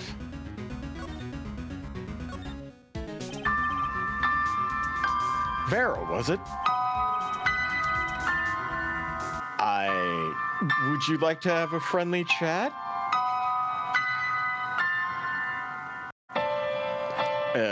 I'm Phoenix Wright, ex-lawyer and pianist. Is that you playing all that then? What are you talking about? Oh, never mind. It must be. I must be imagining things. Also, apparently, that is very loud. Yes, I know. It's the theme song to fucking. It's Rei Ayanami's theme. Apologies, y'all. Apologies that was loud. Enjoy your deafness. Anyways, I thought I had filters on the disc. Anyway. I'm still looking for the keys to that do-re-mi. I can't find them anywhere. I'm no good at this shit. Need something to get through this girl. You need to talk about her hyperfixation. Here. And there's this. Yeah, see, she's biting her fucking fingernail. My stamp. Hey, she spoke. She can talk. Yeah, so this stamp. All right, how can I keep her talking? Isn't your grammary amazing? Uh-oh, hyperfixation activated? Huh? Yeah? Oh. I especially like those two, Zach and Valen. I mean, they're just so magical. Aren't they? Aren't they? Yeah, whenever I go to one of their shows, I'm like, whoa, magic, you know? Me too. Me too. Oh, I love them. They're so cool. It's like magic. Yeah. Is this what it's like being autistic? Like someone just says your trigger word and it activates you for the next 4 hours? And you can't figure out anything to say except Other like, yeah, than look at talk yeah, about isn't it your- cool? It's so Yeah, cool. It's great. It's awesome. It's so cool. Talk about your fucking hyperfixation. Hey, Ice, have you heard about this cool game called The World Ends With You? I could talk about it for hours. You remind me of this dude And- called Beat. Yep, that's how we became friends. More or less. I'm still very Good happy Lord. you humored me with that game. It's a good game. It's The a really... sequel's- the sequel kind of felt like they ran out of money, but It's Square Enix. They didn't get... the first project didn't get the support they needed. The second support definitely didn't get the support because they kept being like, Joe Nomura, we need you for Final Fantasy and Kingdom Hearts. You're not allowed to do anything else. isn't it great listening to Dandy be bitter about The World Ends With You? Listen, All right, she's talking, not saying much, but it's a start. Listen, there was, I forget what it was, but you were also like, you were grumpy at something for essentially taking the resources away from something else. And I can't remember what it was right now. Probably something Shining Force related, let's be real. Yeah, but I'm just, I have a slight vendetta against Final Fantasy and Kingdom Hearts for that reason. I'll recognize when games are same good. too. I fucking absolutely despise Final Fantasy VII and everything to do with it. 7 was mid. I'm there. I Yeah, said it. it was. I said it. I said 7 it. was mid. 7 was mid. And yet there's an entire community of people that have thrown their adult lives into pretending they're a part of that world. I It's wouldn't fine. know. I was one of them for like 15 years. There's a thing for everyone. 7 was mid. Go unfollowed. Goodbye. Okay, see you, Swaggy. Thanks for stopping by for one stream. Appreciate you, dude. Now, I like 4. 4 was one that I played and genuinely fucking enjoyed. I loved Final Fantasy 4. Golbez was a great villain. Yeah, he was. I loved 1. 2 was the start of the Saga system, so that was awesome to me. 3 is fantastic because that's where you got the job system. 4 was amazing and the benchmark that let us have 5 and 6. Yeah. 7 can go fuck itself. Wasn't 8 the one with was- Zidane? No, 8 was like. Was that 8 was Titus? 8 was the edgy growing up phase. 9 tried to be like the earlier games but failed. Was 9 Stain? No, 10 was Zidane. What? No, I thought 10 No. No, wait, no, you're right. 9 was Zidane. 10 was Didus. Okay. Okay. Yeah, 10 gave us. You can stop laughing now. Like it gave us that. Gotcha. So, 11 was the first MMO. Mm-hmm. I don't know what Then 12 or 13 12 were. Yeah, 12 was you trying to use the MMO systems. 12 was interesting because the main character wasn't the main character. The main character was an obnoxious side character, and other characters are the main character. Then 13 was trying to be its own amazing epic that nobody cared about. And they basically they fused Cloud and Squall together, gave it a pussy and pink hair, and that was your character for a few games. I love Squoud. And then there was Final Fantasy XIV that started off like shit and then turned into a brilliant shining star and is a gold standard for a Final Fantasy experience to this very day. Final Fantasy 15 went through budget hell, so That's all 15 Yes. was. No, it was. I honestly, they made some important changes to that game, like writing out the rape. Oh. Yeah. Oh no, that fucking Luna chick. She originally got raped in Jesus the original draft of the Christ. story. Yeah. That is horrifying. Tactful dodge on that one. But they did that was one of the games that officially was the reason that I got rid of. I developed a policy after Final Fantasy. Well, I developed a policy before it that was why I never played 15, and that policy was, if your game arbitrarily kills off the protagonist at the end because you don't know how to write an ending, I don't play your game. And that is why I look to see every single video game ending that I might play to see if they arbitrarily kill the protagonist at the end. And then I don't play it if they do. I got so fucking tired of that as a concept. Man, Any I game feel- that's like, okay, now you've been playing this amazing game for 200 hours and we kill the protagonist. Man, I Fuck am feeling off. I am feeling really silly about introducing you to this game then. Wait, How what? fucked would it Phoenix- be if Apollo actually died at the end of his own game? Like, fucking like, No, that's more agency than he's being allowed to have. also, I love how... If Apollo died in this, literally everybody in the game would be like, "Who died?" Like Exactly. no one. Also, Who's I this wanna point fucking out- Apollo guy? This girl was about to go off on her hyperfixation. We were like, no, hold on. We have to go off on our hyperfixation first. Yeah, we're all like, no, bitch, I'm gonna let you finish. However, Yeah. I went and saw them with Father the Where- other day. The opening ceremony at the Grammary Museum of Magic. Yeah. The Grammary Museum, blah, blah, blah, blah, blah. Yeah, they have one of those. I guess it makes sense now that they have their own commemorative stamp. Yeah, because they get a commemorative stamp the entire fucking museum. Sure, Phoenix. So, have you been to one of the shows? Just once, when I was little, with Father. The Grammari's on stage. It was like a dream. Disappearing, reappearing, cutting apart, putting back together. They do it all. Yeah. Maybe you can keep telling me stuff like this. You know, like about Zach and Valet, maybe. Oh, sure. All right, got this little Tismtard talking. Better get her asking before she changes her mind. Hey, that's my endearing nickname you give me.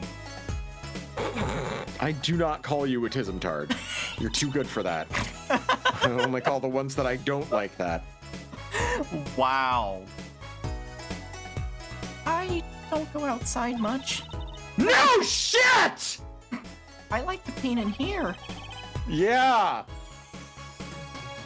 No shit again. What? Just the idea of like this kid hyperfixating for like fucking 30 minutes about her favorite subjects. Like, I don't get out much. Just grab her by the fucking collar and start shaking her. No kidding, you don't. I bet your room smells like rotten apples and cum, you sad sack of shit. What the fuck? Why don't you like going outside, little girl? There's bad people out there. Oh, well, I'm the bad guy now. Well, true, but there are lots of good people, too. Do you know any? Not me. Actually, Not me by I'm a lawyer. Well, was a lawyer, not me by a fucking long shot. Actually, I should tell you, she was almost kidnapped once. Oh, fuck. I figured blue hair runs in the fucking, yeah. Yeah, I bet. Kidnapped. Wow. Can she Since Spirit then- Channel too? Since then, she's been... Well, you can see for yourself. She refuses to leave the house. I see. Wait, but doesn't that make sense? I was like, wait, but doesn't that make sense? Wait, hold on. She said she went to the Grammary Museum. With you, in fact. Yes, actually, she was quite insistent on it, much to my surprise. That was the first and last time she expressed such a desire to me. that person gave me a good luck charm A good luck charm. for when I absolutely had to go outside. Yes, apparently she received something, a gift. From that client, actually. She won't tell me what it was. Was it a giant plastic bubble she could walk around in like a gerbil? I told you to keep that a secret. That client, huh? I have to hear about this. I bet your room smells like dill. Yeah, you would think that, wouldn't you, dear? So we've been growing our own herbs, and I did not know that dill had such a pungent odor to it. So Miss been dried out like the fresh dill. And what? You smell Dandy, dill also smells like unwashed crotch to some. No, to me it smells like pine needles. No, but not quite. No, dill. No, like we actually have like dill that he had on a paper towel in the kitchen because we cut it and he was dehydrating it, and it has made the kitchen just smell like a fucking Christmas tree, but bad. Also, dill isn't the reason why all pickles are nasty. Only dill pickles are nasty, right there. Try bread and butter pickles. You'll like them more. Also, in regards to that guy's hair, are you referring to the painter's hair, my hair, or Dandy's hair? Because Dandy and my hair is fucking fabulous. You're goddamn right. Also, your fucking hair design has gone through so many fucking changes on this channel. It has, because I don't know how to draw hair, and you have been doing your best to interpret it. Yeah. So, your father tells me you're good at painting all sorts of things like forgeries. I really like painting. A lot. Father is always very happy when I paint them exactly the same. So you did this too? Oh, yes! That was my first job. Your first? All I used to do was paint the same thing I saw. But this was totally different. The pen slips, and the way the writer held the pen, and the pressure on the nib. I had to use a microscope and analyze it on the computer. Oh my god, this monster is capitalizing on her autism to make forgeries. I want to kill this man. Oh, he dies anyway. Ah, cool. Odd, her work was the last nail in the grammary coffin. I guess no one told her. They're the best in the world. Someone's gonna draw you with cornrows. Don't do that. There is absolutely no goddamn way that will look good or natural ever on me.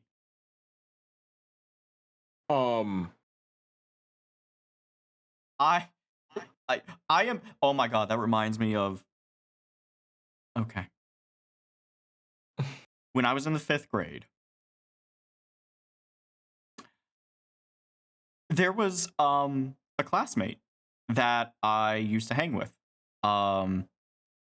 He often had his hair in cornrows and then afro as well and everything like that.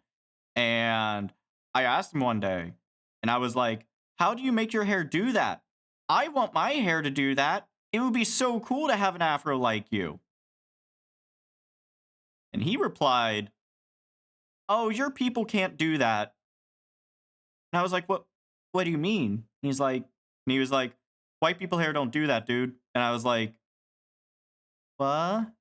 But we're both people." My poor little autistic brain could not fucking like comprehend that in the 5th grade. I was so confused. And the teacher overheard and just kind of had to like, we could have technically had Dandy with an afro. yeah, pull a Luffy on you. So what you're telling me is, oh no, Dandy with an afro is an option. Oh no. Daniel wear the hood at Bandicoot. Oh no. Daniel right foot creep Bandicoot. I think that was the first time ever in my life that I realized that there was like a difference there. Like that was the first time that like I had ever been like, "Oh, huh, interesting." And I didn't understand it first. The teacher actually came over and was like, "It's a genetics thing. Your hair doesn't have the gene that allows it to do those things." And I was like, "Oh." Daniel bitch please Bandicoot.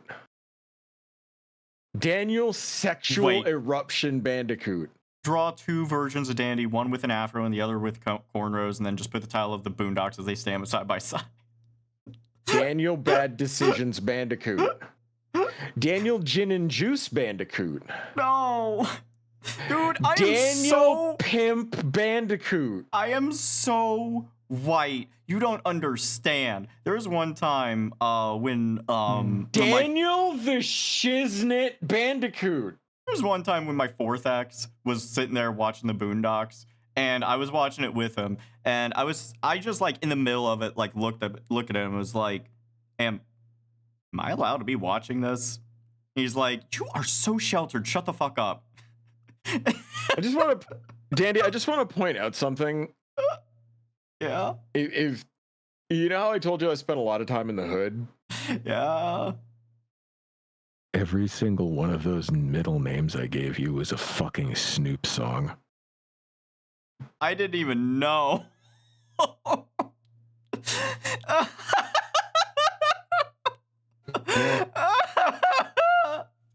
that was probably hysterical for anyone who listens to Snoop Dogg. Drop it like it hot. Yeah. That's why I said God. Daniel bitch please Bandicoot. A pimp named Daniel Bandicoot. It is flattering y'all think I could be a pimp. That is genuinely flattering. I mean, you got the outfit right now. All you need is a fucking cane. You know And a that's hat. right. A fancy hat. Is it a feather boa? Yeah. Or is that too much? I'll teach you how to say the N-word and not get punched. Awesome! I can't wait.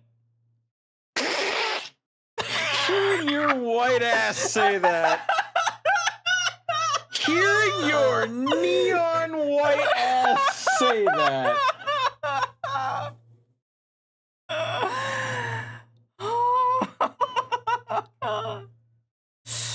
Oh, Dandy out here out bleaching the flour in Wonder Bread. White motherfucker. well, I thought we were gonna get through this game tonight. I've been trying to stall. Huh, oh, you mean Troop Grammary? Of course.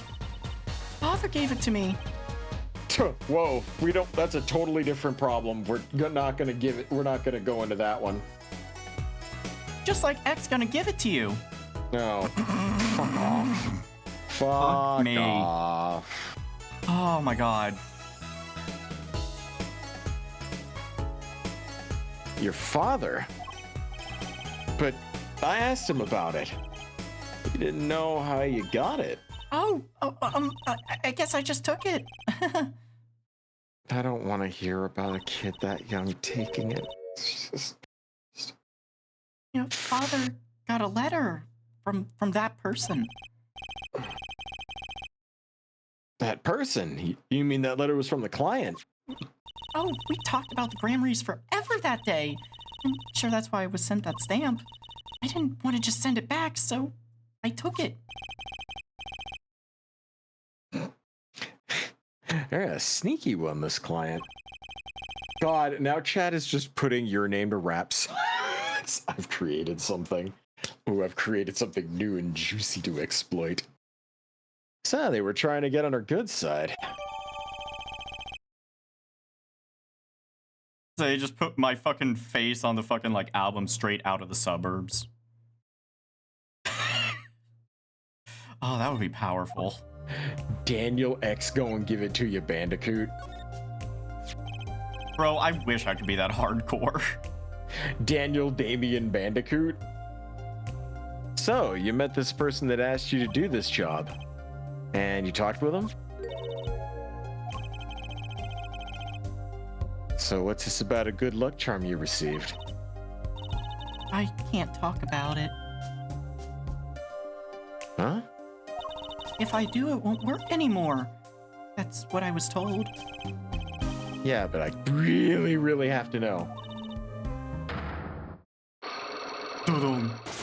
Also, yeah, Daniel White and Nerdy Bandicoot. That's closer. That's closer. Daniel out of the blue. Daniel, here we go again, Bandicoot. Daniel Money Cash Hose Bandicoot. Oh, you know I'm all about those money cash hoes. He's from the hood, stupid. What type of facts are those?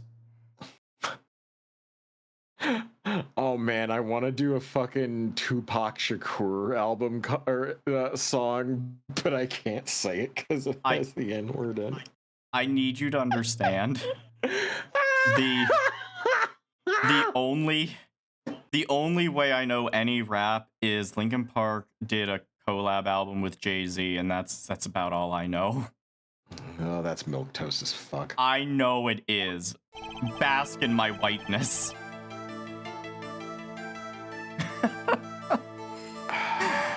Oh, fuck. Daniel Ghetto Gospel Bandicoot. You seem to trust this client quite a lot, in fact. Because they gave you this stamp. No, that's not why.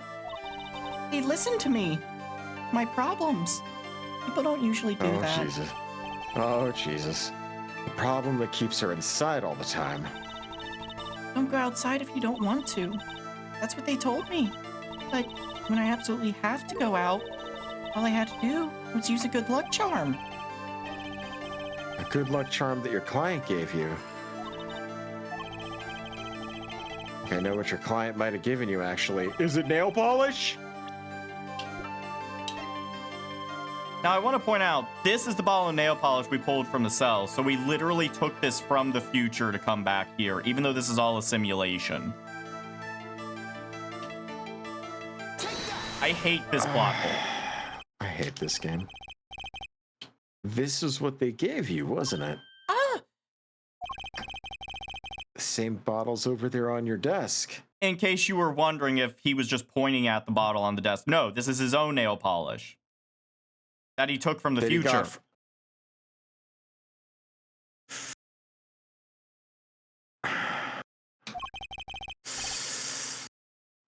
Can you see why I've been kind of like dilly fucking around? Because this is hurting me physically. The quicker you get through this, the quicker we're at the end.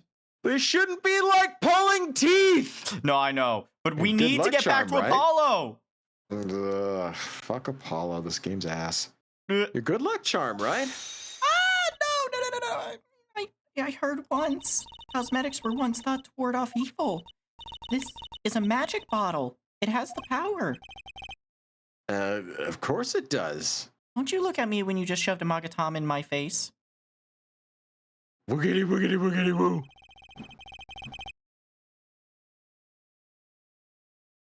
I'll just refrain from commenting anymore on anything. I think I know who gave you that bottle, actually. The one who asked you to do this job, Christoph Gavin. Fuck's sakes. This man is a friend of mine. Do you know him? His name is Christoph Gavin. He's a lawyer, actually. I promised. I promised not to tell. Hey, your Unlucky. fucking face. Thank you for says the it all. gift sub. Very sweet of you. Oh, thanks, dude. I'm sorry, I can't talk about the client I promised. If I break my promise, the spell won't work. I don't need a name anymore. I got my answers. You're pretty confident in this charm then, huh? I think they might be the devil. I'm sorry? Or maybe an angel.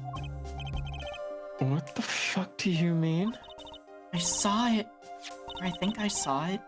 When they gave me this, I saw the devil's face. Are you saying the client's face looked like the devil's? No, the client was gentle, with a gentle smile. So where'd you see this devil then? It was so quick. I don't remember well. But that's when I knew that person wasn't like other people. That's why I believe in my good luck charm. I'm not sure what this devil she saw was. But it's pretty clear that Christoph Gavin has her charmed. Well, I think that's all. I'll be leaving you now. I am sorry for what has happened. If you want to apologize, try my client, Zach Grammary.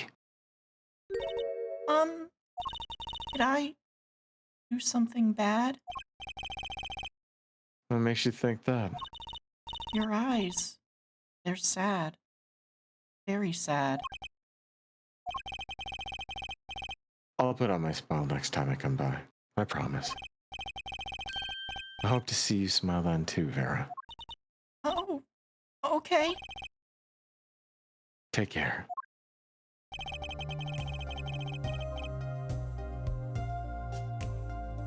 Thinking back on my first encounter with the young forger, I witnessed something of vital importance that day. Of course, by the time I realized it, it was already too late.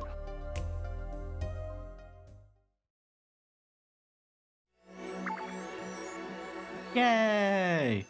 And now, the last one in the past.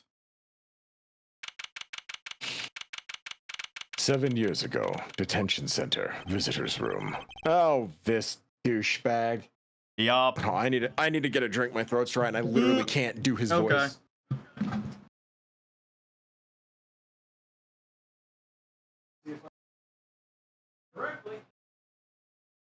All right, chat. We are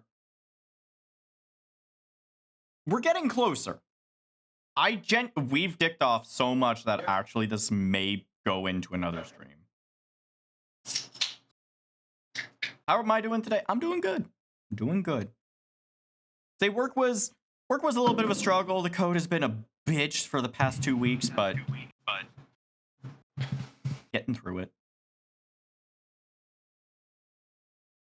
What strange sight doth mine eyes behold? Excuse me? Two men on other side of a single transparent pane. Yet it seems fickle fate has switched sides, so to speak. The forger of fakes walks freely, while the innocent languishes within these plexiglass confines. There's been no proof that I forged anything. Nor proof that I took the life of my dear mentor.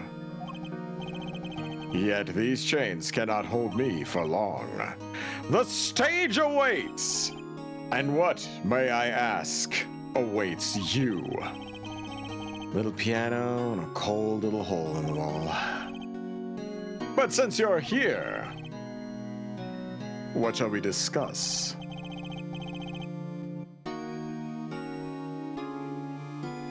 Shooting of Magnify Grammary, for one. Who pulled that trigger? Valen or his partner, Zach? His partner vanished before that answer could be found. If I'm gonna get any closer to the truth, this is the place to start.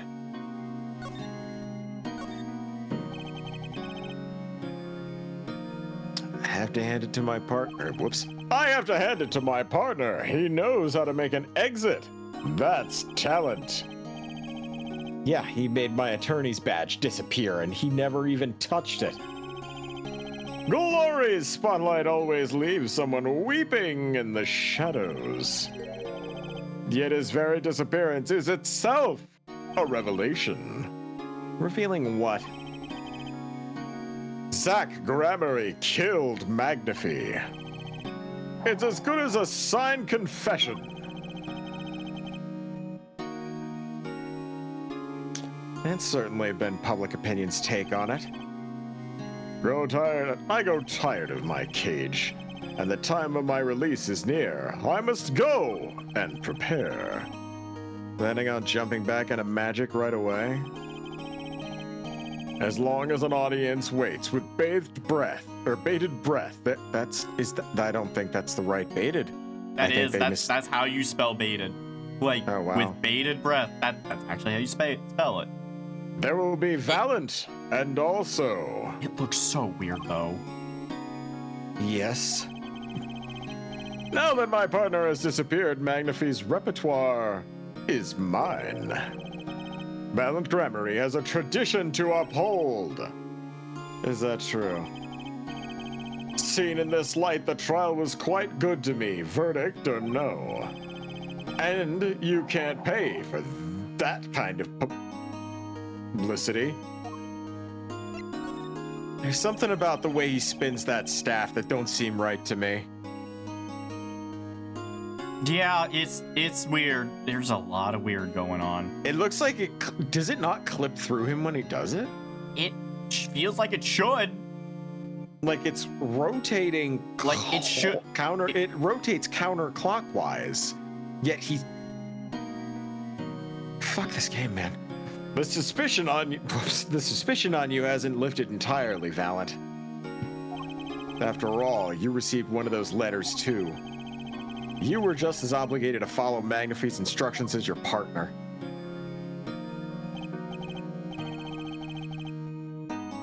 So I was, but only Zach Grammary followed them. Let us not speak any more of who shot what. Now that my partner has vanished, the question is moot. I'm more interested in learning something else, actually. What might that be? I want to know what Magnify had up his sleeve. How could he coerce you and your partner to kill him? The trick up his sleeve. Ah! Perhaps you do not know. Know what? A great magician never reveals his secrets. Yeah, but you're not a great magician. You fucking... Ooh! I didn't think it'd be that easy. The audience must remain forever in the audience, bathing in the reflected glow of the spotlight. Yeah. Shut I'm up. gonna smash the shit out of you now, dude. Also, thank you, Lionel. Ice tries with the voice acting. I try and fail. Ice gives it his fucking all with the voice acting. I have I like mean, zero I could range. easily go through a lot of the stuff that we stream and use that for like a fucking audition reel for the stuff that I do. Oh, absolutely, dude. I'll have to commission Lucas to do that at some point. I am flying by the seat of my pants on this one. There must be a path leading from the evidence to the truth. And that's what I'm gonna find. To ask someone to take a life, even one not long for this world, that's asking someone to commit murder. Yes, our mentor was fond of dramatic moves and dramatic finales. And he got his wish. His life was taken. What weakness could be so powerful as to coerce someone into committing murder? My guess is it was a matter of life or death. Care to explain? Your troupe lived in a world of showmanship. The flashier, the better. And flashy so often means danger, doesn't it? Let us make this as painless as possible. If you have proof of this danger, then show it! I mean, Logan, I am a voice actor. yeah, see, Ice actually does voice work. Much like Dandy, he'll probably hear me while you're gooning. I've also been in a video game, but it was terrible. The video game, not my voice acting. We played it. Told my yes, it was. If you go to the YouTube channel, Paranormal. Say the line. Say the line, Dandy.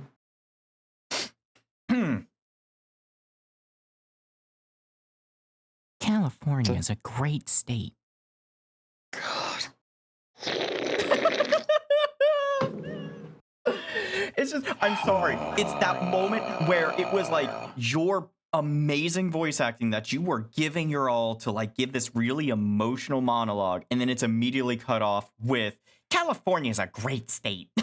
I was the only person trying in that entire thing. I could because he had really horrible voice acting beforehand, and I messaged Matt Cohen and I was like, "Hey, I could probably do that voice acting a bit better if you want."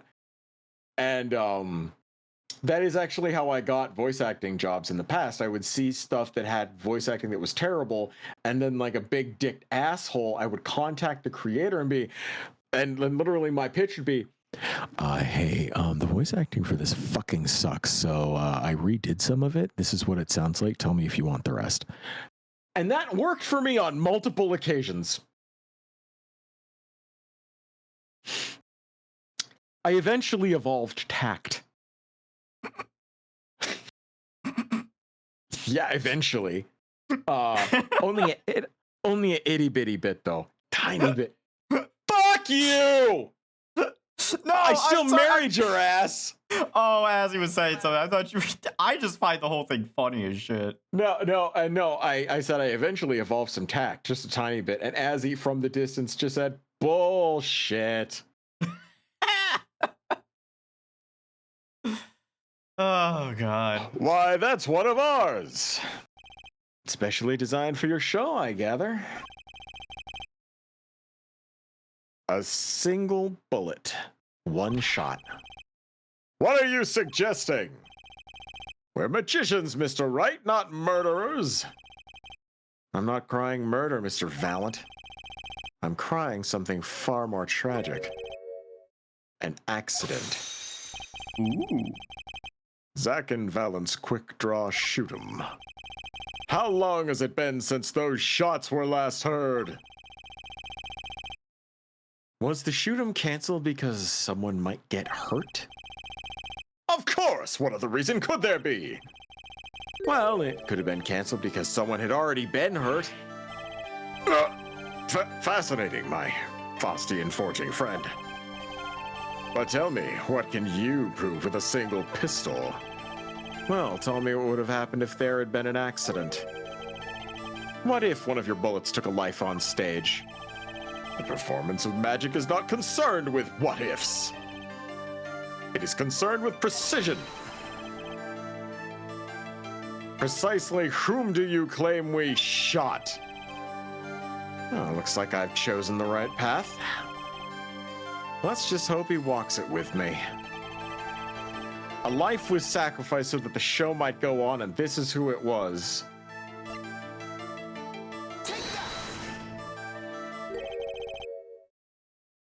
But that's Zach Gramarye's wife and Trucy's mother.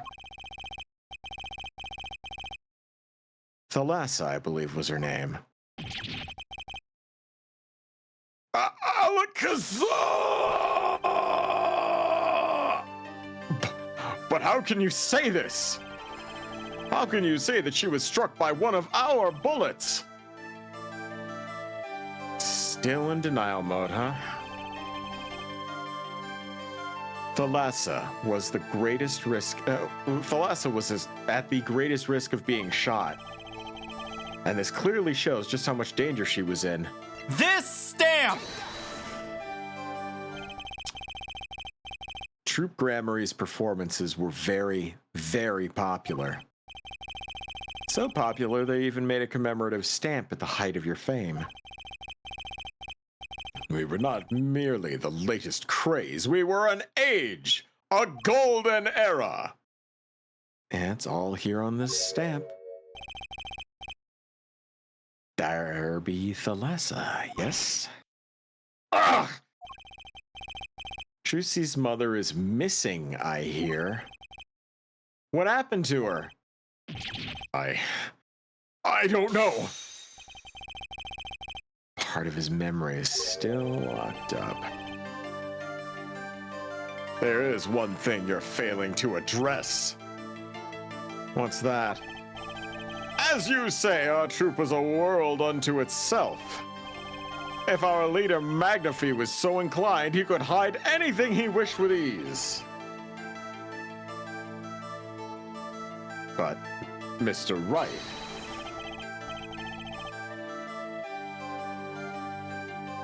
then he would have hid a crime, making him an accomplice.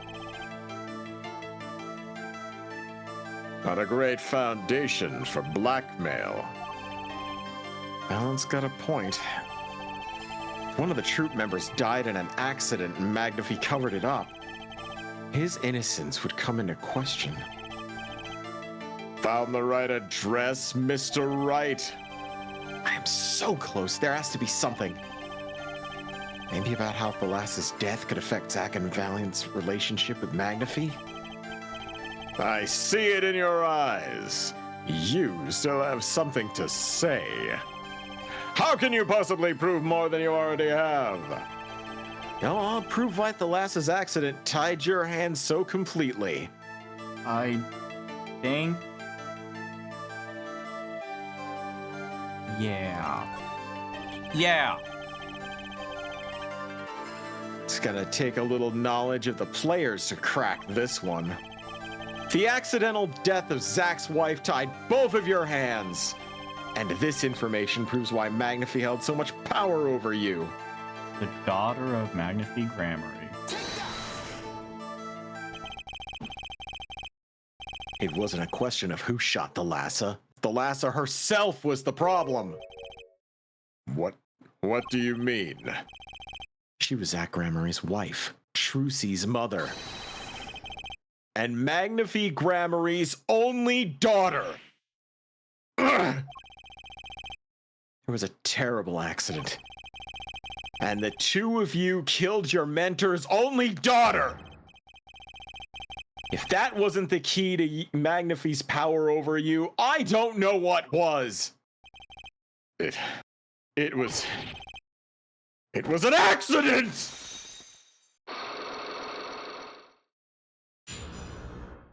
Very nice. Bunny. You bunny. There's no proof. None at all. But the Lhasa went missing. And your mentor blackmailed both of his disciples. It doesn't take a genius to put one and one together. Ours was a complex family.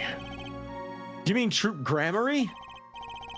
The Master, Magnify Gramarye, his only daughter, and his 2 disciples. Yeah, that does sound like a recipe for disaster, doesn't it? Do not be tempted into faulty flights of fancy, Phoenix. Yes, there was an accident. But that is all it was, an accident. Zack and Valent's tour de force. The guns blaze, the bullets fly straight toward that beautiful body on stage. And then crash, zing, pow! Into everything but her. Now that is magic. It happened one day when we were practicing. Same trick with a new twist. And tragedy.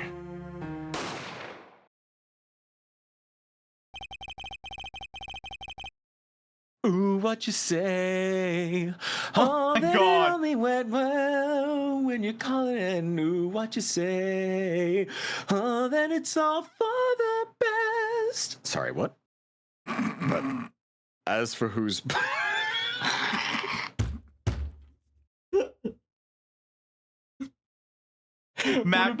Say, fucking Magnify walks in, she's like, what's going on here? Bang! Ooh, what you say? Oh my god. Oh, fuck. Oh, Jesus Christ. But as for whose bullet stole Velos' life, we shall never know the answer. The Lhasa disappeared from our lives, and Zack was bereft on his wife. Trucy lost her mother, and Magnify his daughter.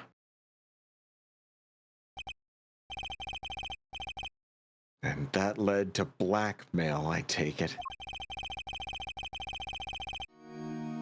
It's all part and parcel of the darkness that comes when the curtain falls.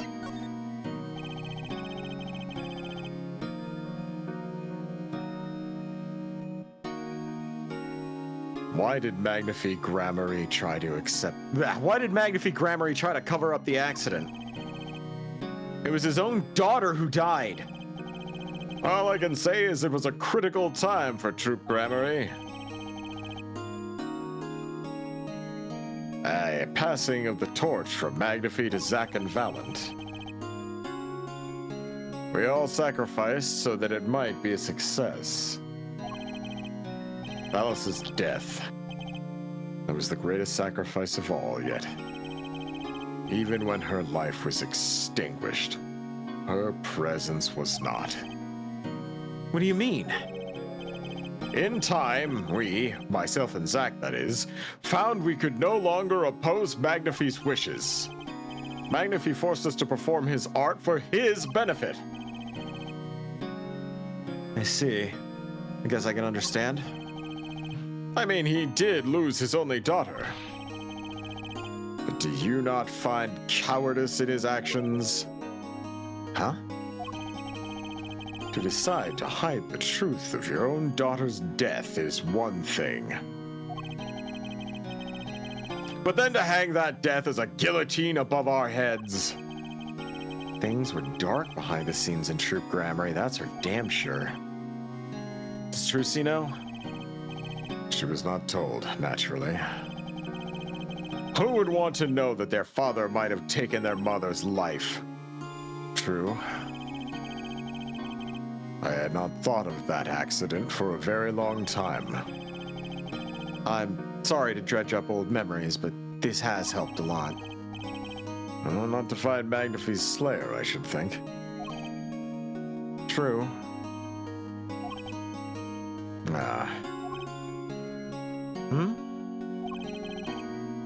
After that accident, there was one who came sniffing quite persistently. A reporter? He called himself a newsman at the time. Often I spied him lurking about the dressing room doing his research. Would you happen to remember his name? Oh, what was his name? Sorry, I've forgotten. But in the course of his interviewing, he became quite close to my partner, Zach. I liked him not. I see. His name I do not recall, but his scent. The cloying aroma of mint. Yes, whenever he smiled, which was far too often. Yeah, I see. Thanks for your help. It does no good to interfere with the past, Mr. Wright. You will not uncover answers, only wounds. I'm sorry. I'd begun to notice a dark curtain hanging over Troop Grammary. And I began to realize what I had to do. I had to protect Trucy from that darkness. The reporter he mentioned, the newsman, I never learned who it was at the time. Though I've got a pretty good idea who it is now. That smile, the sickly sweet smell of mint, the last floss-thin thread connecting Zach Grammary to this world. Sooner or later, I'd have to track him down. Sweet Jesus Christ. Hey, look at that. Task is all done. Are we out? Can we play the game now? Oh my god. Oh,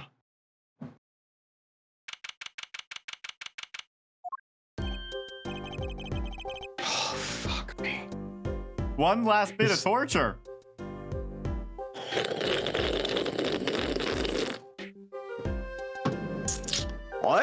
Well, what do we have here? Remember me? Of course I'll remember you. Journalist meets ex-attorney in bar, end quote. Can I ask you what you're doing here? Mr. Mission was poisoned and his daughter's... Oh, yes, I know. Oh, I know, yes. It's caused me no end of grief, to be honest. Journalist wishes he'd tracked down case a little quicker, end quote. Were you on the trail of this case the whole time? Zach Grammary was a good friend. Zach said something to that effect back at the Borscht Bowl Club.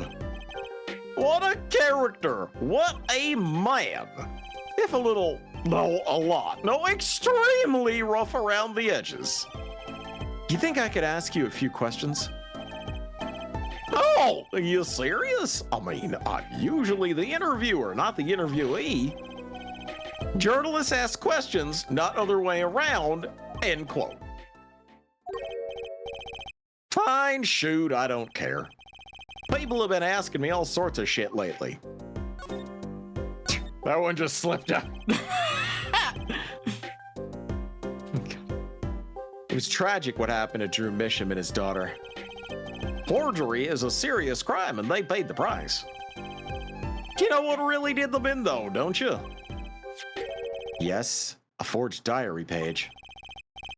Well, the night I interviewed him, I found out something about Mr. Misham I hadn't known.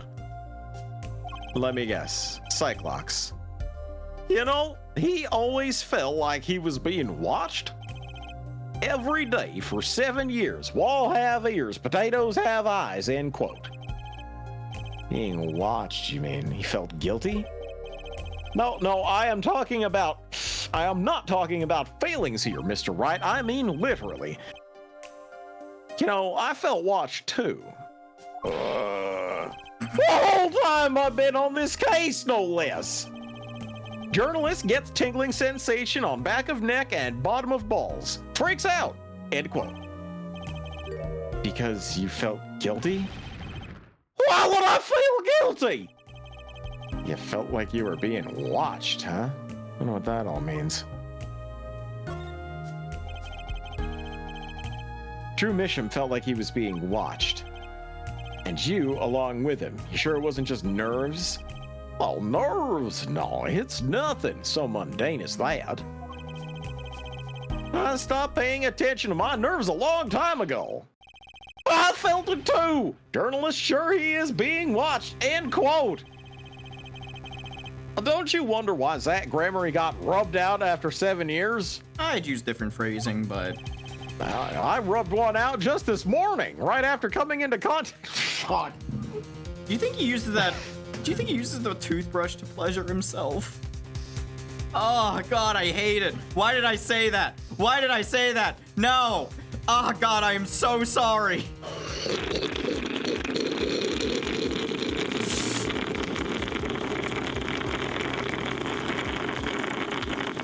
Like, I'm just picturing him taking that toothbrush and he's just like brushing his nipple a little bit.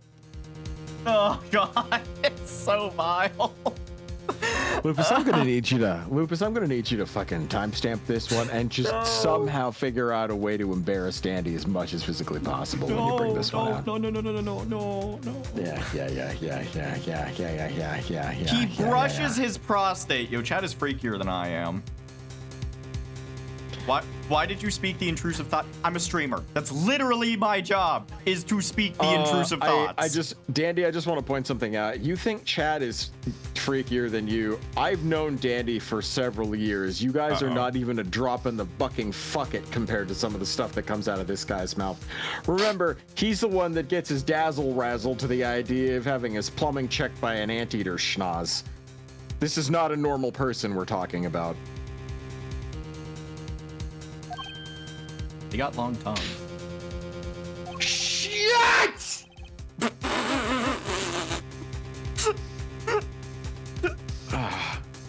He completely vanishes from that court so hard. Then for 7 years he talks to no one, not a soul. Then, just as the remaining time was almost up, hey goons, he contacts me in order to have this made. And then he dies. Ah! Sorry, I let the intrusive thought win. Sorry. Devilman reference. Sorry. Devilman beat me up. Sorry. I am gonna write that one down though. Are you okay? What? I'm confused now. What? That was a reference to Devilman, like the horrible 90s anime of Devilman. It had like this terrible dub. And there's one line where it was like, and then he died. And then immediately, the second the period comes and died, it smash cuts to this guy screaming and on fire as it shows a flashback for like perfect. A split second. And that's what it was. Like, it literally, and then he died. And like, that was it. You need to look at a compilation of just Devilman being out of pocket bad dub. It is amazing, including such magical lines as, I don't give a shit. Oh, hey, look, Slug already found it. Oh my God. He posted it in chat. Fuck yeah, dude. Yeah, Devilman Crybaby, or not Crybaby. Crybaby was good. Just the Devilman dub. Oh, did he mark that? It's the exact scene. Oh my God. That is amazing. Like, he doesn't even finish. He died before the cut happens. Oh my, no, I'm sending that part. Hold on. That's amazing. I'm sending that also to Lupus. There we go. Starting to put the pieces together, are we? And you were being watched this whole time. And I get no privacy. Maybe you were too. Me? I always feel like somebody's watching me, and I get no privacy. I met Zach through that case, actually. You mean the shooting of the Magnifique Grammary? No, before that. It's not widely known.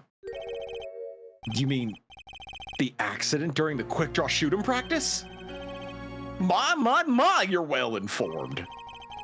You should have seen me back then. I dug up quite a scoop. I wanted it all. Money, fame, women, a little puppy, all for me. What the fuck? I was younger then, and my days and nights smelled of fresher mint than they do now. I don't want to imagine what you smell like, dude. Sorry. Valen Grammary did mention one particularly nosy reporter. In fact, I was on close speaking terms with Magnifique Grammary at that time. I've got a genuine question. How often do you ping Lupus during these streams? So to make his life easier, if we do wind up saying something funny, we send him a timestamp. We only contact him twice at most during a stream.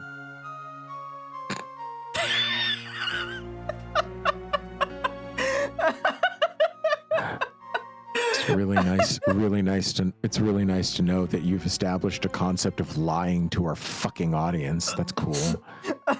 We're gonna be those streamers, huh? We're gonna be the furries that fucking lie to people. Is that how you want to be known? Is it? Really? You know, a little gaslighting never hurt anyone. Hey Dandy. Hey Dandy. Hey Dandy. Hey Dandy. Hey Dandy. Yeah, what's up? The perspective on that dresser on the far left isn't lined up with the fucking painting or the backboard right behind it. There, have a new hyperfixation to plague your mind. Oh god, that's so bad. Also, why would it be right in front of the fucking door like that? You're gonna stub your toe on it. The door's not even gonna open all the way before it checks into the fucking thing, and then you trip over it coming in. I just want to have a talk with the background artist. Anyway. I just want to talk to him. Oh, I just realized something, Ice. I just realized something. You know that chair that was like really long? Look at the top. Look at the bottom left corner. That short is really short. I think I know. That's about normal perspective for a chair like that. I knew his daughter too, of course. Thalassophobia, wasn't it? Really? Then thalassophobia disappeared, quite suddenly at that, and Magnifique wouldn't say a word about it. Yeah, my evil habit got the better of me. Cocaine. Journalist catches scent of a scoop, goes on feeding frenzy, end quote. I set up a one-on-one interview with Thalas's husband, see? Zach Grammary. Something strange was in the air over at Troop Grammary in those days. A whole screwy mentor controlling disciples scene started by then, I'm guessing. Why is this toothbrush so fucking gross and dirty? Thalassa, she was part of it all, right? Come on, you can't tell me. Off the record. Sorry, I don't know. Anyway, I kept prying and eventually became friends with Zach. Sure, he punched me once or twice or 5 times. I think he may have pulled off his shirt and done that Fist of the North Star thing that makes you explode on one occasion, but over time he came to see me as his confidant and periodic butt sex partner. He's been waiting this whole time. 7 years, huh? Waiting?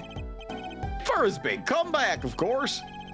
A big revival of the Magnifique miracle. Of course, it was all a dream. Because of this? Performance rights. Well, in the absence of any official documents, he was golden. Who's to say the old man didn't give his rights to both Zach and Valen? So Valen waited until Zach died, legally at least. The time finally comes and Valen's like a kid on Christmas morning. He's getting ready for a show at the Sunshine Coliseum, you know. that document sees the legal light of day, it's gonna put a bit of a damper in the big old show. He's a sorry one, that Valiant Grammary. Lost out to his partner at work, and in love, too. Love? That's the same old story, really. Two disciples and their mentor's only daughter. That was 3 sides, and all of them pointy. A love triangle. Gosh. Oh, that is a pretty classic. Oops, sorry, fuck. That's a pretty classic. Well, when you're in performing troupe, that's your world. It's like family, and one with the entire high school's worth of drama. Furry. You have conflated the fucking word drama with furry so much that you just involuntarily said it. The moment you saw drama. Holy. I have never seen such a perfect example of Pavlovian conditioning on full display. Holy shit. Oh my god. That's amazing. That's genuinely incredible.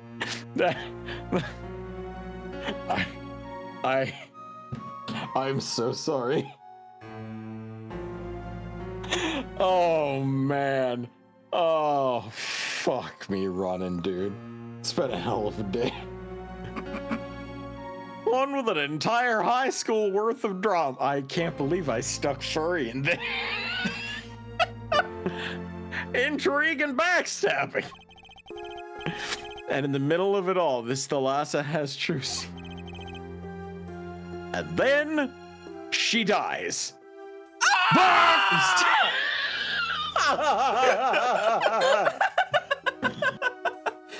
That's what we call a callback. We're not gonna be able to fucking ever have something come up in text with she dies. Holy fuck, dude. All right, let's find out more about Thalassa. Hold on, wait. Oh yeah. Oh fuck.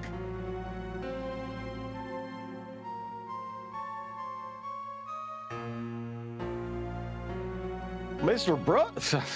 Brushel, do you know this person? Do I know that person? Of course. I was friends with Zach after all. He hit me a few times, 5 times actually. Then he hit me with a rolling atomic buster followed by a Shinsho Ryuken that wrapped my chin up over the top of my forehead. But still, I'd never forget his wife. She gave the greatest head. Cleanings. Thalassa Grammary. Magnifi Grammary's only daughter. Shit. Do you think you could tell me more about her? Would you like to know more? Well, why the hell not? This man is causing me pain, Danny. I feel my cells unraveling. This is the last bit you're gonna have to see him. I promise. So Thalassa married Zach and had Trucy. I see. And get ready for the dumbest plot twist of this entire game. You are not prepared for it. I'm actually the father. It was her second marriage, actually. You mean she was divorced? I hadn't heard this one before. Not quite. Her late husband was a performer, too. Apparently, he died during some gig. What was the gig? What was the gig, Brushel? I'm gonna need to replay the next 2 games because no. If they literally retconned this.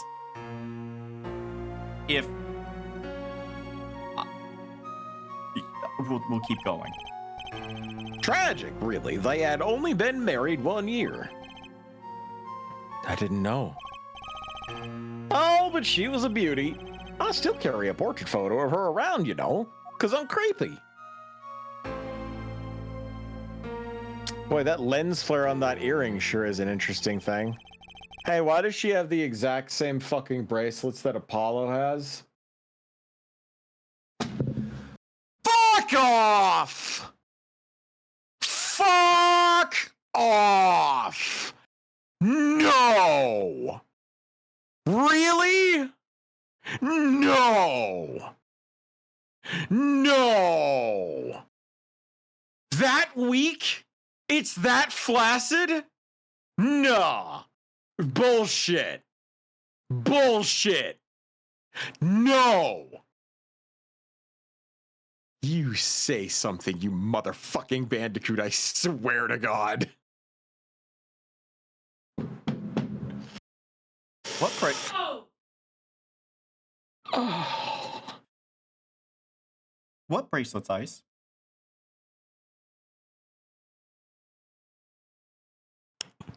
The one around the lass's wrists that are identical to the one around Apollo's wrist. I don't know what you're talking about. I'm gonna tie you into a fucking pretzel. I am going to fucking tie you into a pretzel, coat you in a solution, sprinkle salt on you, and then give you to one of the many Germans I know to put you into a fucking oven until you come out crispy as shit. Then I'm ripping you in half and dunking you in mustard and eating you. I'm not gonna taste very good after all that.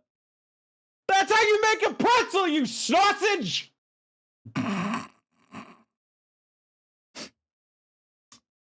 Just wait. I don't wanna. I've known Trucy since I've known her. She's got the better deal, really. She's got you for a family, after all. Why did you say it that way? Just reminiscing, you know, nothing creepy. The Lassa has another child besides Trucy, end quote. Thanks, Yoda! Wait, but Trucy said she was an only child.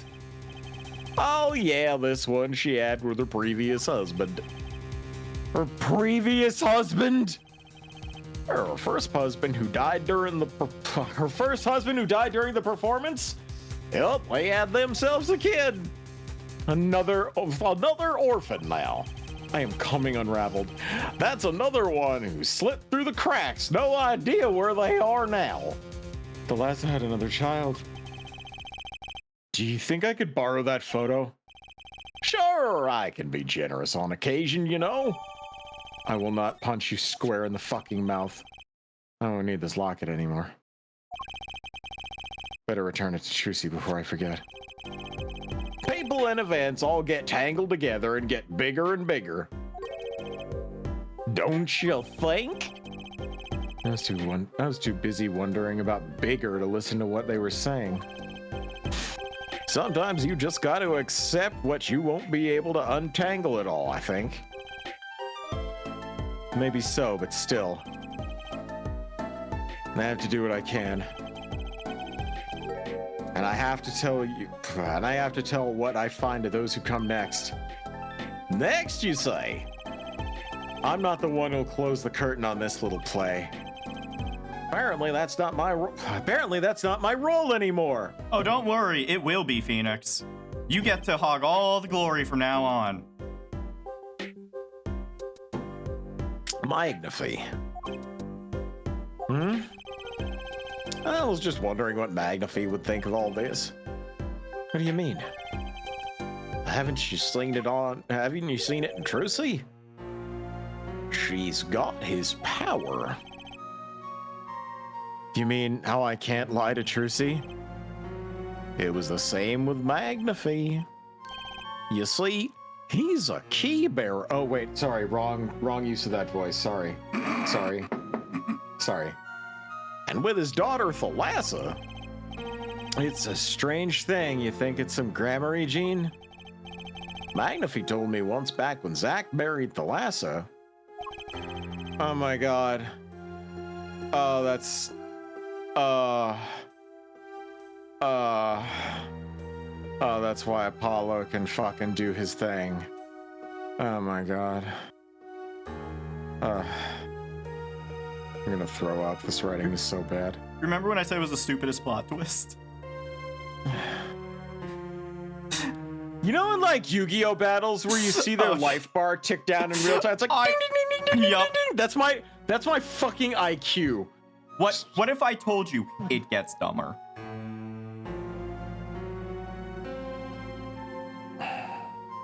I'd say I want a refund on this game, but I didn't buy it. He said Zach had good eyes, but not good like Grammary's eyes. Not that good. I wonder if Zach ever played a game of poker with his wife. Who knows what the Grammary secret was? Maybe nobody now that Zach's gone. Zach Grammary. I'm so tired of saying the word Grammary. I'm so tired of it. The plot had finally begun to reveal itself. Really? It sprouted from a warp in the Grammary fabric and it grew, swallowing everything. Wrapping itself around the Grammary's power. Oh, God.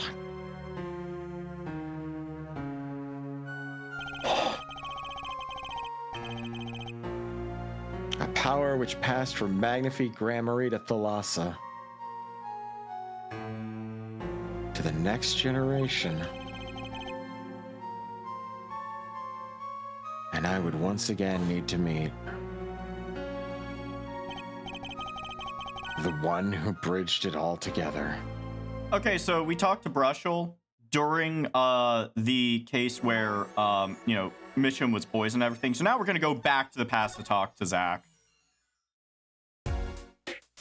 Because that's a thing we can do.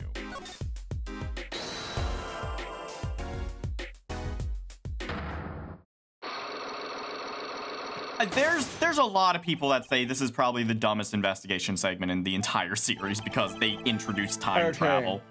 And the worst part is they have an explanation for it. Yeah. Dandy, I looked at the timestamps for all this stuff. Yeah. I have great news for you. Yeah, what's up?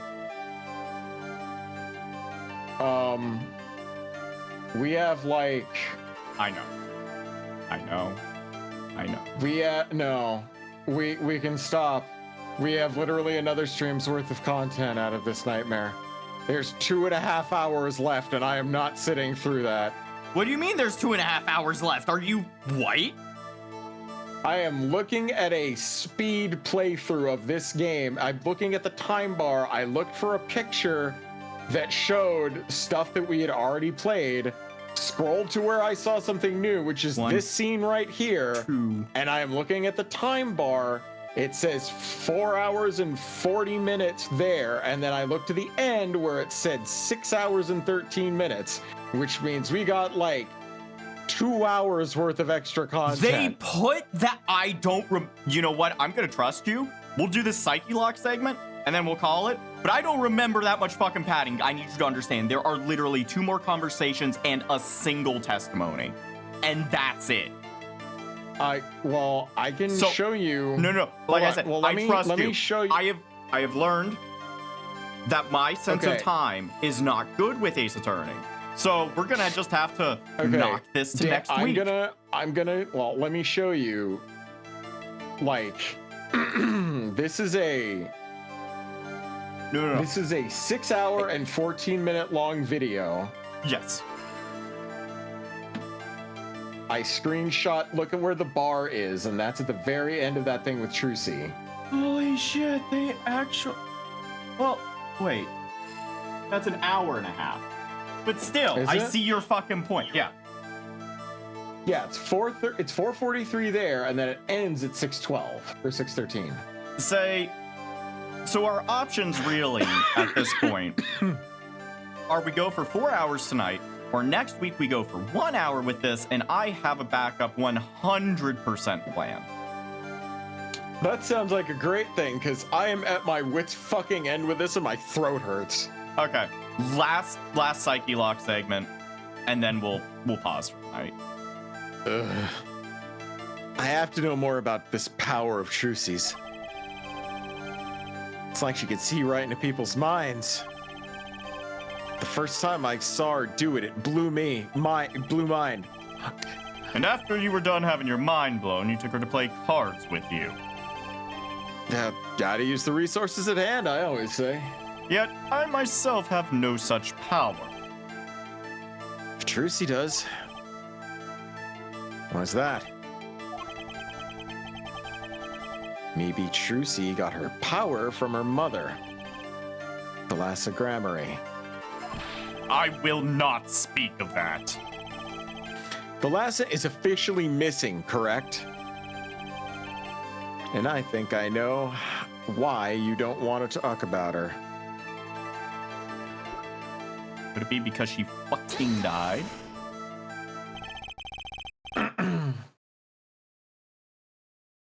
The three of you were a team once. Not that the entire country doesn't already know this. At your peak, you were the biggest stars around. Yet there's another story behind the fame, one that not many know. Thalassa lost her life during a rehearsal. To you and Valent Grammary's bullets. It was an accident. It wasn't me. How could I shoot my dear Thalassa? Pretty sure Valent would say the same thing.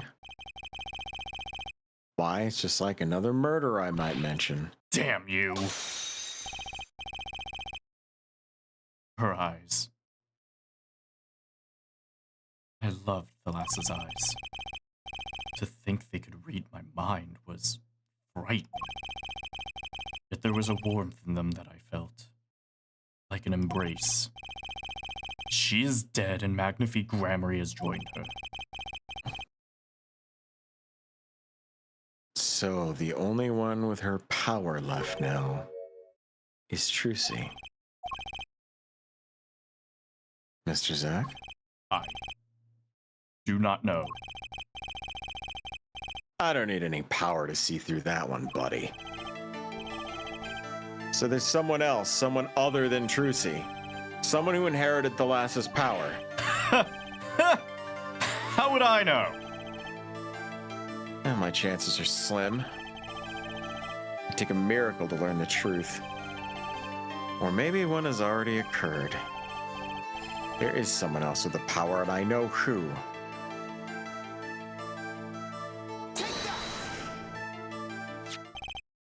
This. Oops, my bad. This boy. His name is, I forget, something weird. Who could he be? An attorney. Attorney? I noticed him when I went to visit a friend's law offices. So, what are we to make of this, oh great ex-attorney? You can show me pictures of strange boys all you like. But you could at least say something like, I'm this boy. I could use a laugh. Perhaps you wouldn't laugh if you knew the facts. This might not be 100% proof, but it's close.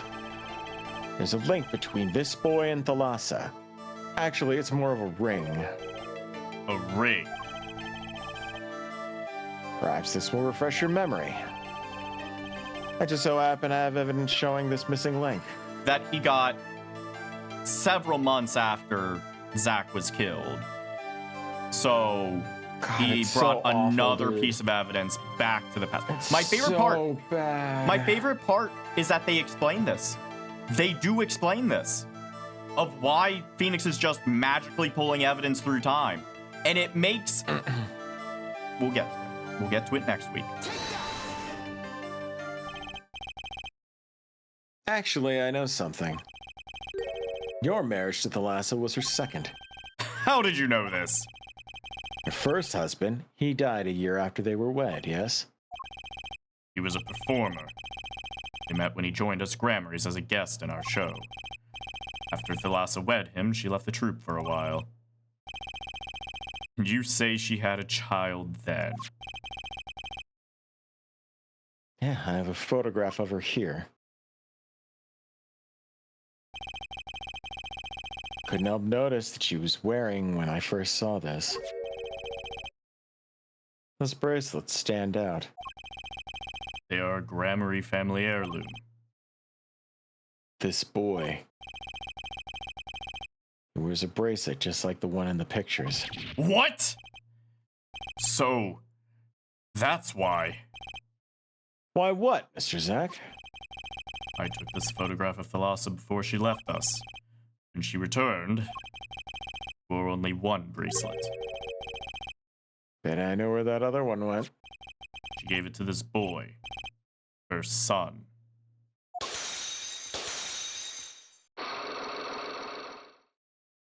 Well, he made that easy.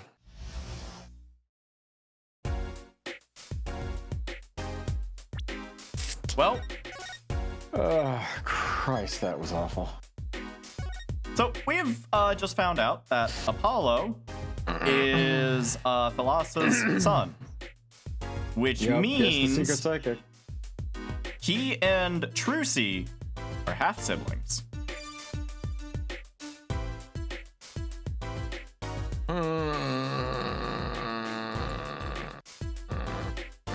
Thank you everyone for coming out tonight. Thank you for the gift sub.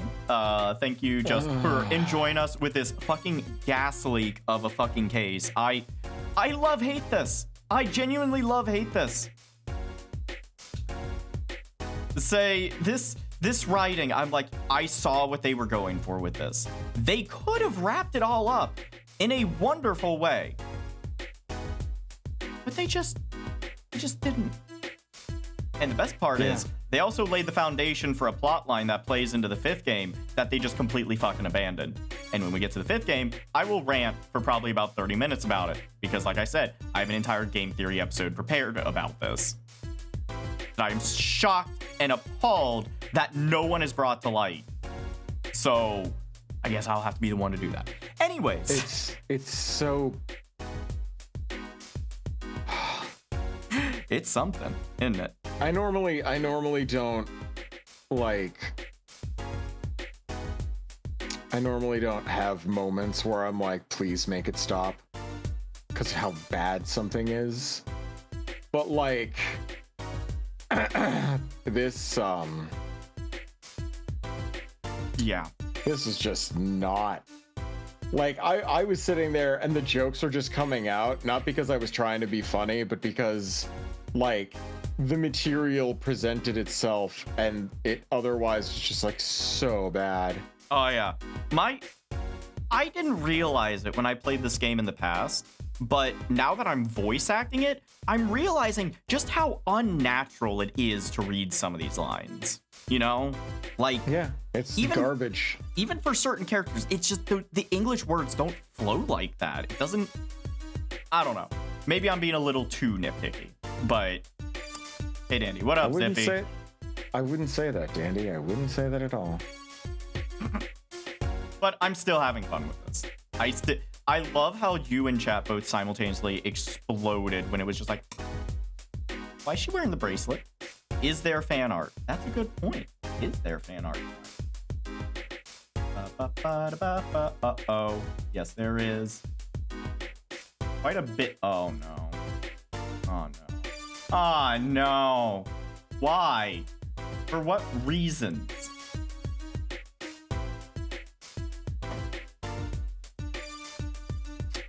Ottman went crazy, and also Mizu did something. Oh, great. I've gone crazy too, so. So let's get some fan art going. All right. Before you can take a look and see if there's anyone that we can raid while I'm sharing all this fan art. Oh boy.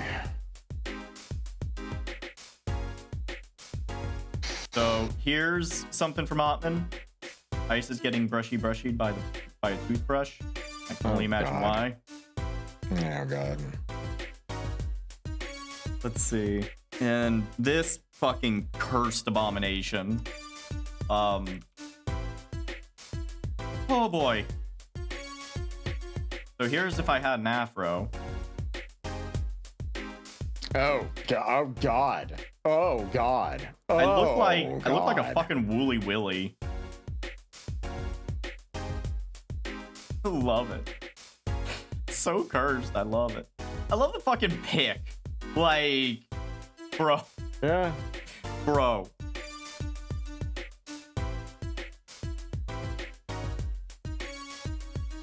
Now let's see what else we got here. More of Ice getting brushes. He enjoys this one apparently. I'm getting brushed a lot. That's nice. I've had a fuck of a day. Then I feel like I did something to deserve this, but I don't remember what it was.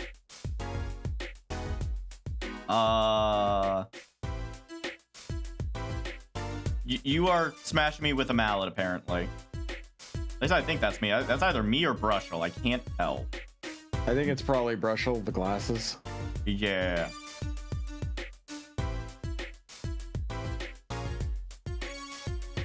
Oh, that's Lupus. Lupus is doing the smashy smash.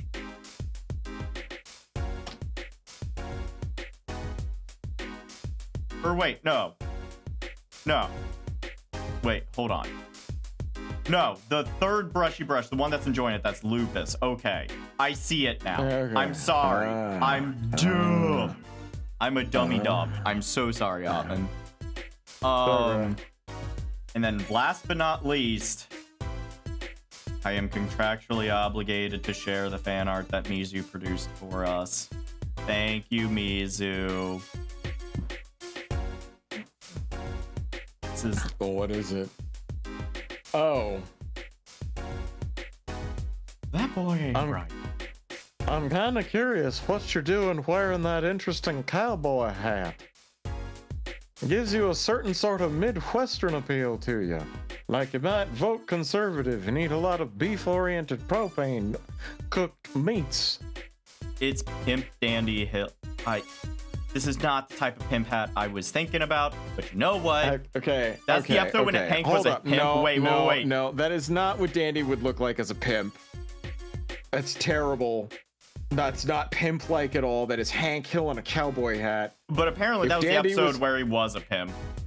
Ah, well, if Dandy was a pimp, he would wear too much green, like an uncomfortable amount of green. It would look like a fucking leprechaun was trying to sell whores. Literally what it would look like. I already wear too much green. And he would look like someone bedazzled the shit out of parts of him too, I'm sure. And he would just have pins fucking everywhere. I checked who we can raid. It's either fat people floating around, someone whoring themselves to a camera, or Bash. So let's go raid Bash. Yeah, let's raid Bash. We like Bash here. To say, I immediately was like, he's my people the moment I saw him playing old school RuneScape. Yeah. He's one of my kind. Hey, Dandy, would it be okay to ask you something on Discord? I will say you can send me a message. You can ask me something. I will always say this. People are free to message me if you're like in like a shared Discord with me, including the BFG server. I will not always be able to reply, but I will reply where I can. And that is just a blanket statement for anyone who might hear this. Anyways, going to get that raid going. Thank you again, everyone, for sticking it out with us, so to speak. Thank you for enjoying the suffering. Yeah, and as always, I hope you guys had fun, and don't forget, please, drive safely.